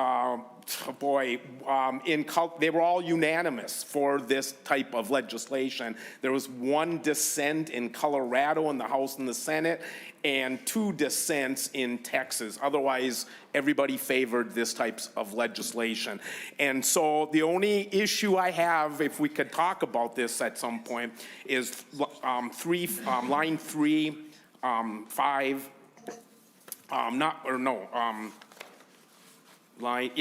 notwithstanding bonuses for teachers based on the number of students who pass advanced placement exams. I'm not sure if I like that in there. I love everything else in there, but sometimes teachable moments come up in a classroom environment, and if all of a sudden we have to plow through the material to get through to teach to the test so that I can get the bonus that I earned, I just feel like teachable moments will take a second seat to that. And so I just wanted to get that out of the way. Otherwise, great bill, good's going to come out of it, I believe. And thank you, Madam Chair, for allowing me those few minutes.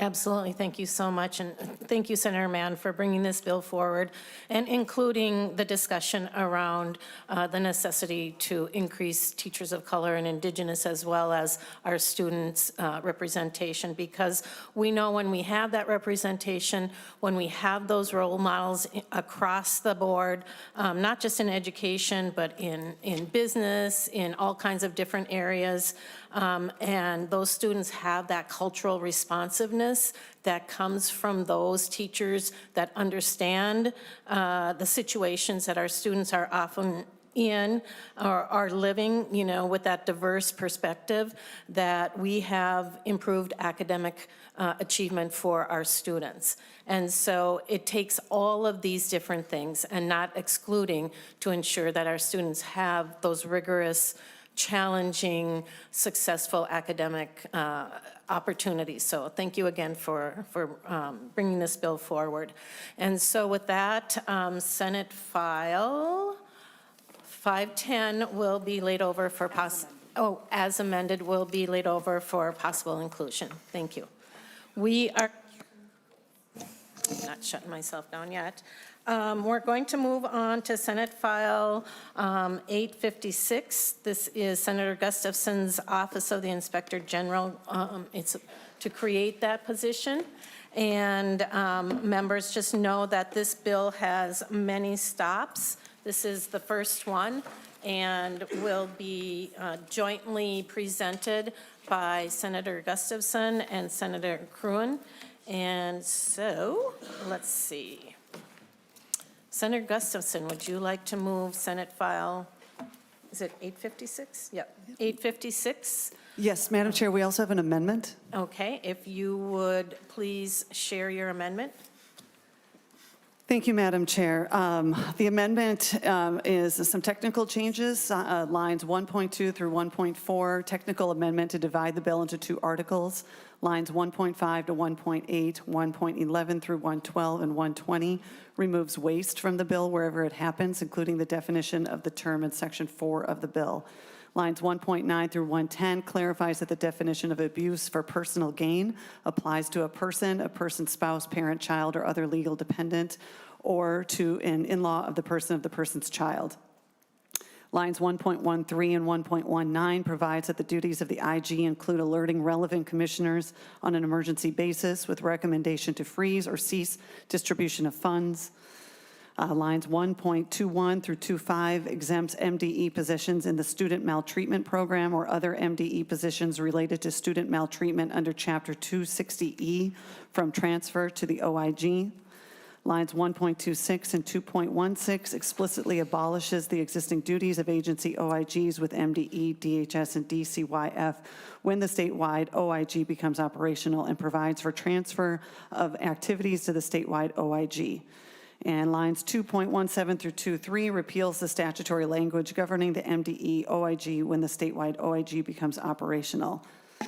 That is the amendment, and I am ready to speak to the bill whenever you're ready. All right. Senator Kroon, would you like to move the 822 amendment? So moved. Any questions on the amendment? Oh, Senator Rarick. Thank you, Madam Chair. I know this was in judiciary. Is it discussion from judiciary that led us to want to remove waste throughout this bill, or why is that a part of this amendment? Senator Gustafson. Thank you, Madam Chair. Thank you, Senator Rarick. We are in bicameral, bipartisan weekly meetings with the House to try to make sure that we get the language right in both chambers. This was something that they have removed from their bill, and after recommendations from Council, we thought that it was right to remove from ours. We have changed definitions to bolster both what fraud and abuse are. And misuse, and in all cases where waste would apply, we believe that fraud and abuse would cover that. We also know that it's something that the OLA focuses more on, and the OIG would be, has a different job role. Follow-up? Senator McEwen. Thank you, Madam Chair, and Senator Gustafson, Senator Kern, I want to thank you because the waste conversation was bipartisan and started in state and local gov. For those who don't sit on that committee, Senator Curran and I agree far more than I think either of us are comfortable with, and this was a piece that he and I both brought up, and so I think it's good how this is developing, and thank you for taking that feedback. All right. Senator Farnsworth. Thank you, Madam Chair. And you might have said this, but you were talking really fast, so I may have missed it. Lines 1.22 to 1.25. I'm just wondering why those Department of Education employees would not be included, why they would be sort of held separate from this. Senator Gustafson. Yes, thank you, Madam Chair. Thank you, Senator Farnsworth. It is because they are not doing the same work that an OIG would do. So a maltreatment is reports of student physical or sexual abuse that goes to MDE. That's not in the realm of what OIG does. They're looking more at providers, recipients, fraud, and abuse. This is clearly about just the welfare of a student. All right. So with that, all those in favor of adopting the 822, please say aye. Any opposed? Seeing none, the amendment is adopted. And Senator Gustafson, to your bill.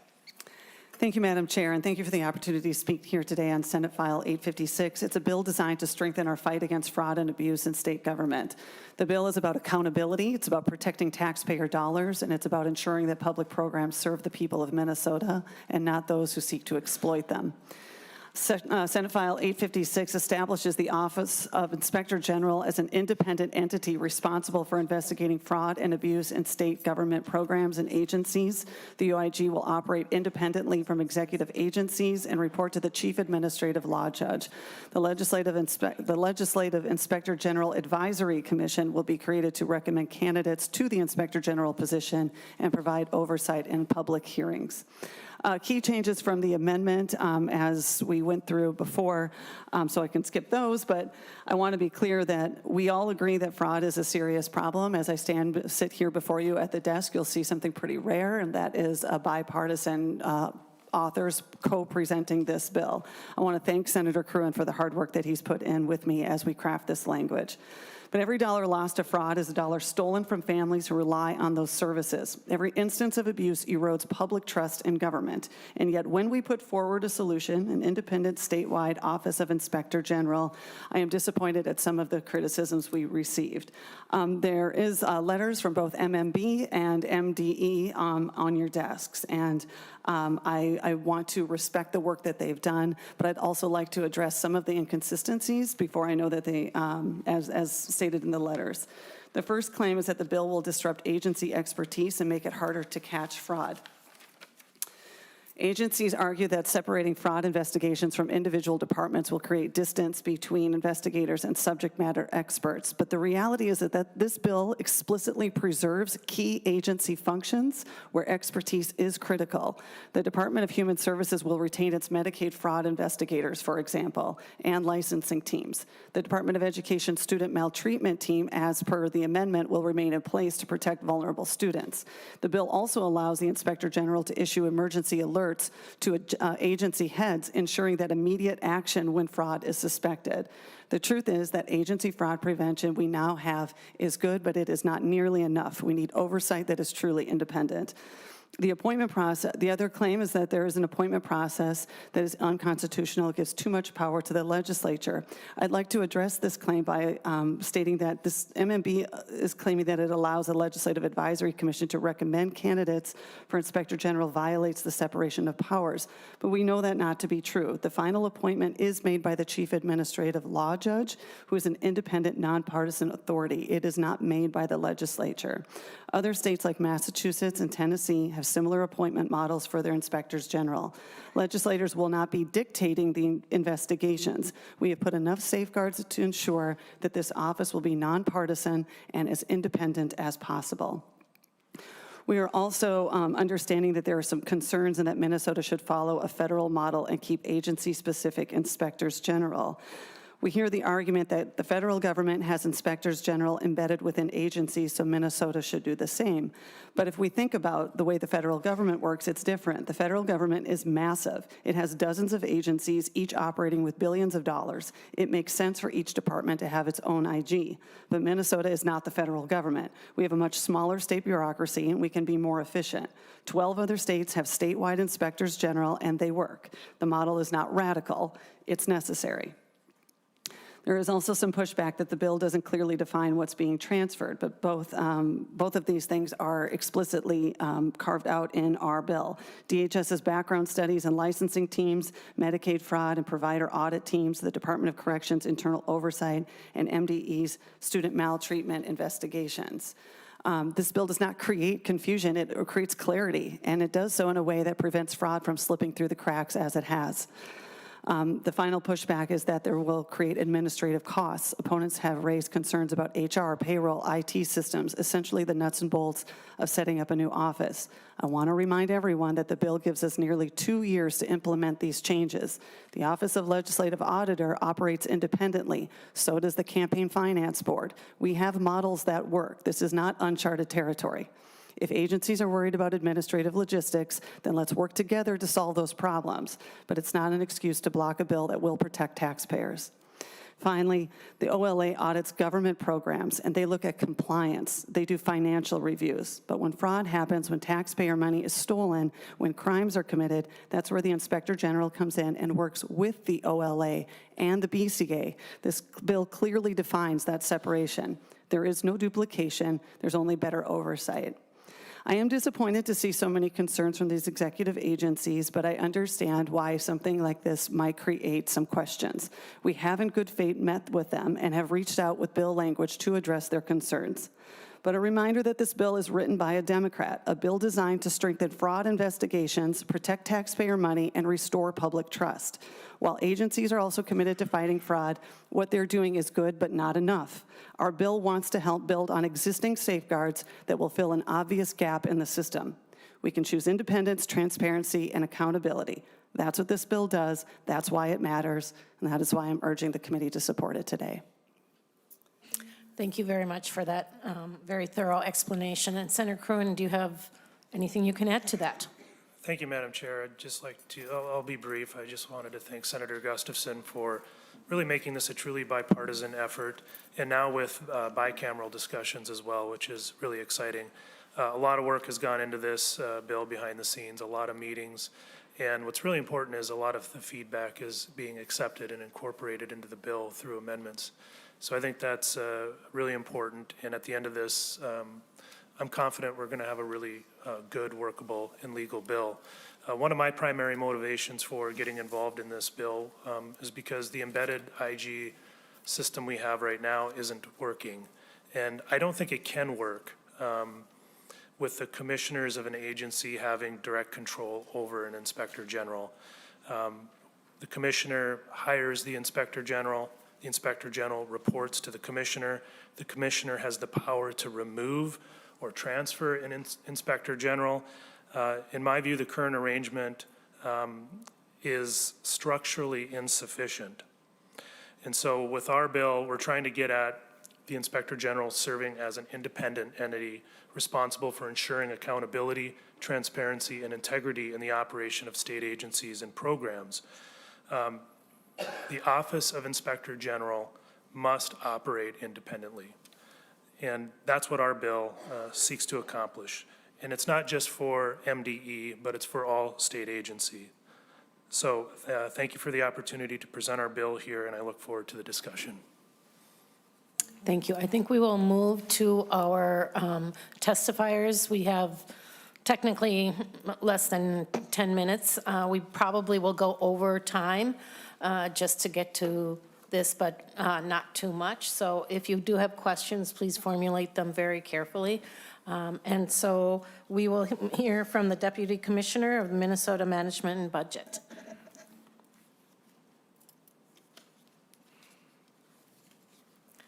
Ms. Wrighton, if you would just state your name for the record, and then you may begin when you're ready. Thank you so much. Good morning, Chair Kunish and members of the committee. For the record, my name is Britta Rayton. I'm the Deputy Commissioner of Minnesota Management and Budget. Thank you for the opportunity to provide a few remarks regarding Senate File 856. I will keep this briefer than I was planning, given your time constraints. But first, I would just like to reiterate that fraud against public programs designed to help improve the lives of Minnesotans is absolutely unacceptable and harms the people that benefit from access to these programs. We certainly appreciate that the topic of improving identification, investigation of fraud throughout state government is of the utmost importance. And we appreciate the leadership of Senator Gustafson and the engagement of the legislature on this topic. With that in mind, I do want to offer a few pieces of input on some of the provisions in Senate File 856. You heard from Senator Gustafson kind of highlighting a few of our concerns that are outlined in the letter. Want to call out that the current primary threats of fraud that we're seeing in state government are coming from actors outside of state government attempting to defraud public programs. So it's critical as we're considering adjustments to our current structure, particularly the structure at Department of Education as well as the other OIGs, that the Office of the Inspector General be well positioned to work in close partnership with agency staff that have the subject matter expertise.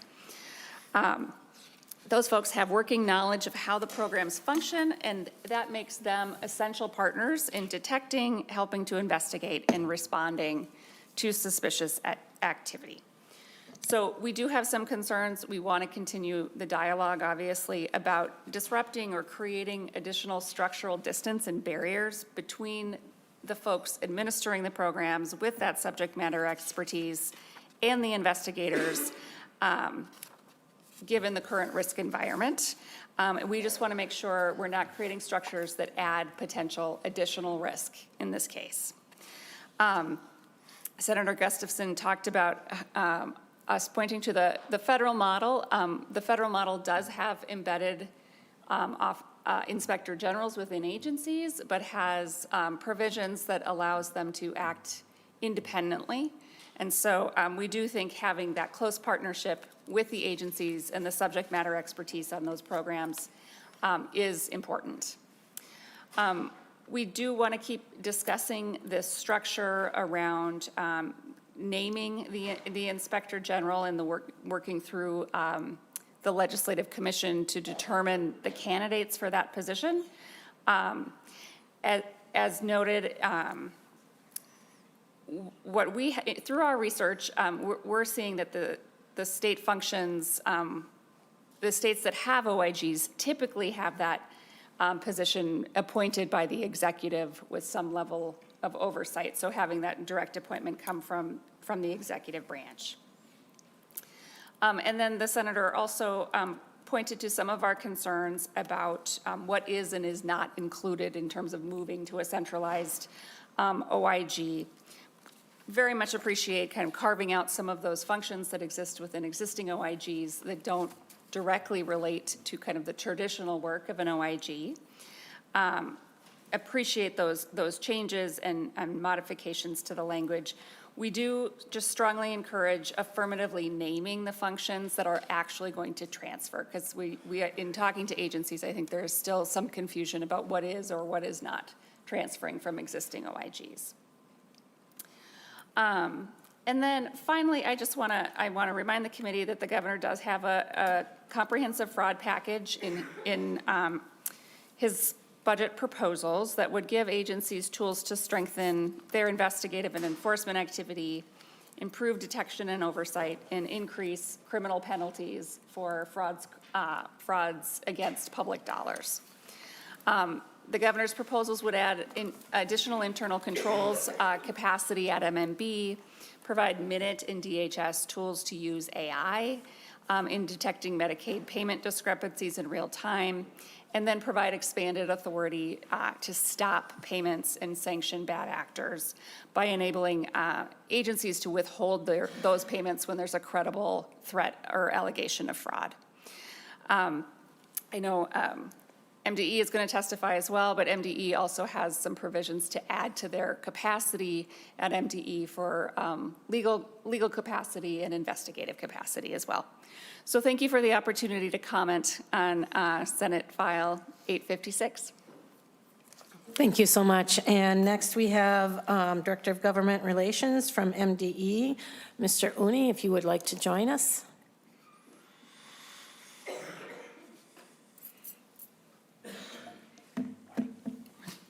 And you may begin. Good morning again. For the record, my name is Adosh Uni. I'm the Director of Government Relations for the Minnesota Department of Education. And thank you for the opportunity to provide some comments on Senate File 856 and for the time Senator Gustafson had yesterday to connect on these thoughts and discuss the possible amendment that was ultimately adopted. And we appreciate many of the changes that were made in there and the clarifications that it provided. I want to be clear, as the Deputy Commissioner mentioned, we also share the values that Minnesota is a state committed to helping people, and we are committed to providing services that improve the lives of Minnesotans, and fraud against these public programs is unacceptable. MDE is committed to ensuring the highest program integrity and robust oversight to prevent and root out fraud, waste, and abuse. I think it would be beneficial for the committee to hear a bit about what MDE's OIG does and has accomplished, thanks in great partnership with you all in creating the office and adding to it over the last 2 legislative sessions. This partnership has resulted in an oversight and enforcement entity that is well positioned to support program integrity and combat fraud, waste, and abuse in MDE programs. The OIG is specifically tailored to the education field to effectively conduct investigations, including into criminal activity. That can ultimately lead to prosecution based on evidence uncovered during an investigation.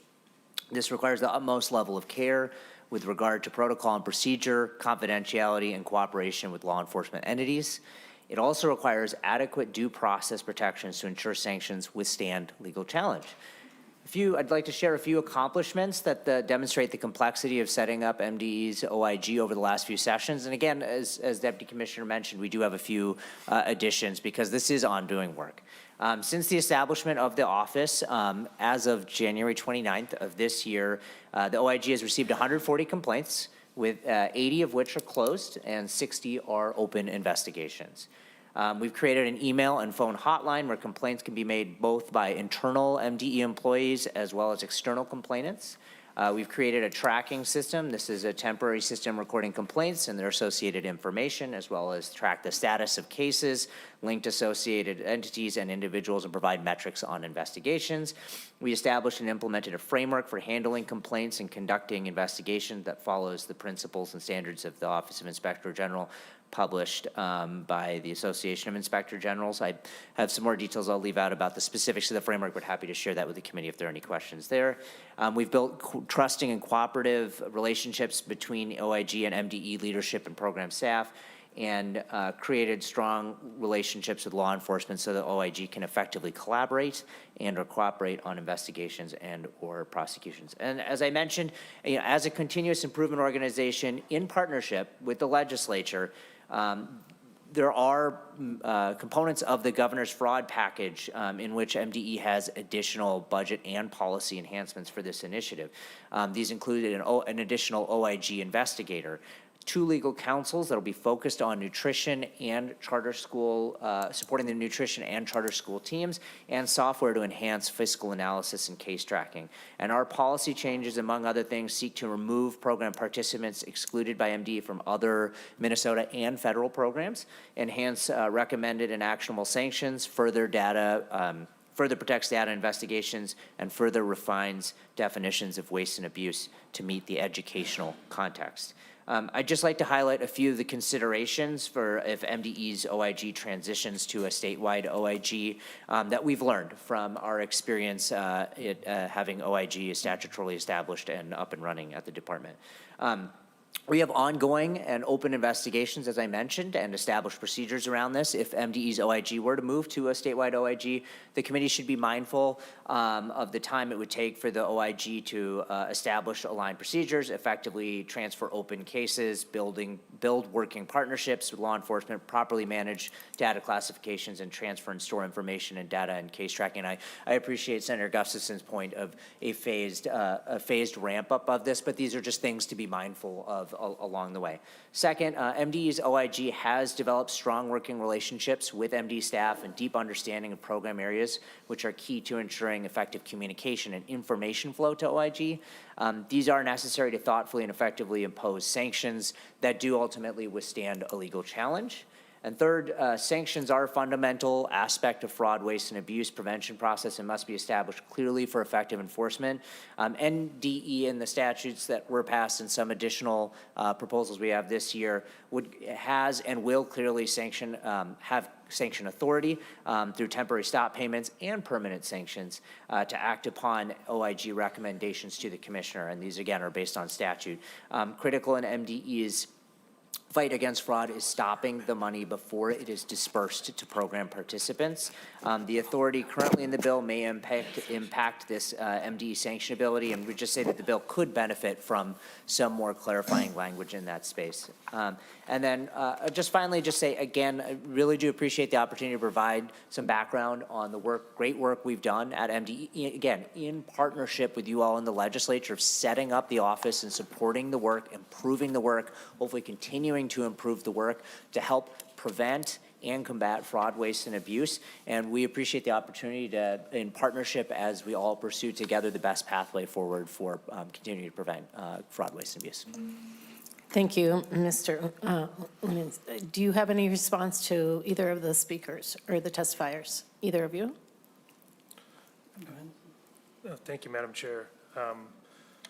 With regard to the first speaker, the position of the Office of Inspector General actually will be appointed by the executive branch. The Office of Administrative Hearings is an executive agency, and so it's not accurate to say that the legislature is choosing it. The legislature has a role in that process, but is not the final arbiter on who is selected.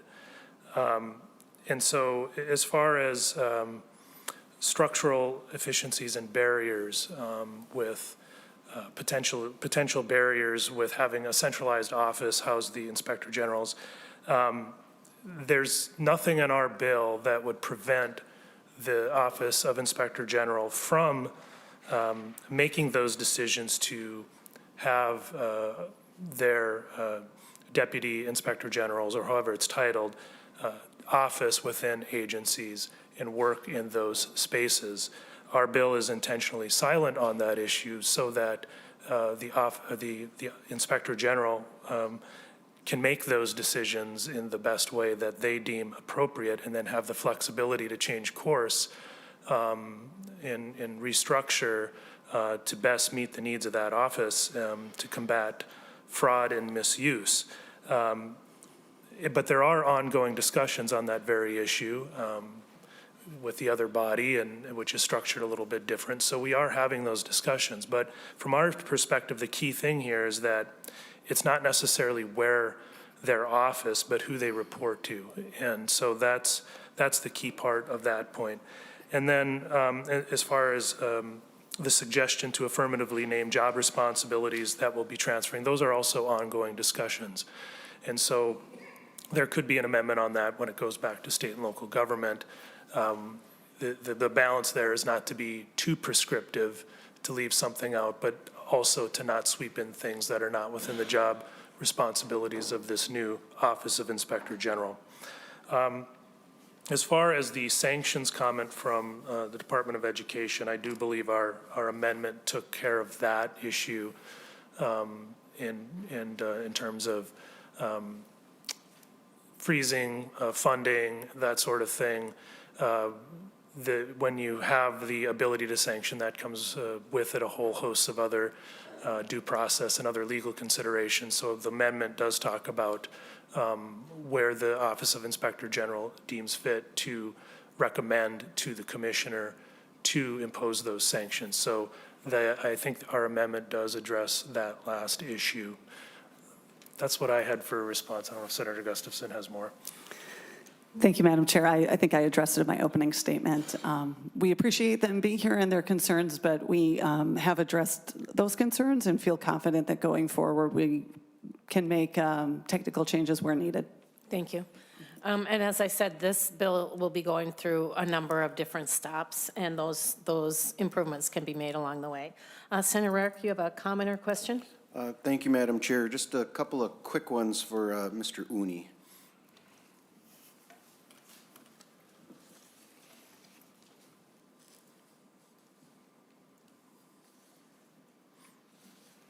Welcome back. Thank you, Madam Chair. And you may proceed. Thank you, Madam Chair. Right now, does the department have an interim or a full-time Inspector General? Mr. Uni. Madam Chair, Senator Rarick, we currently have an interim Inspector General. Mr. Rarick? Thank you, Madam Chair. How many different persons have filled that position in this little over a year's time? Mr. Uni?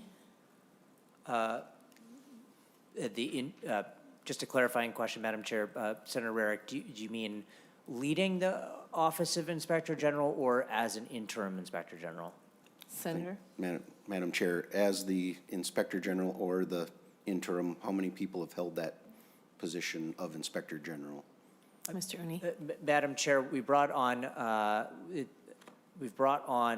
initially someone in the fall of 2023, and we now have an interim Inspector General, so that'd be 2.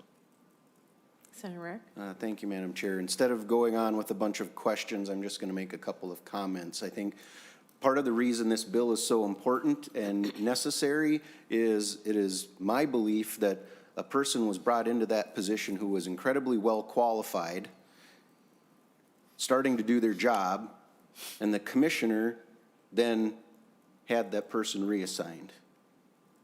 And we've now brought in an interim who,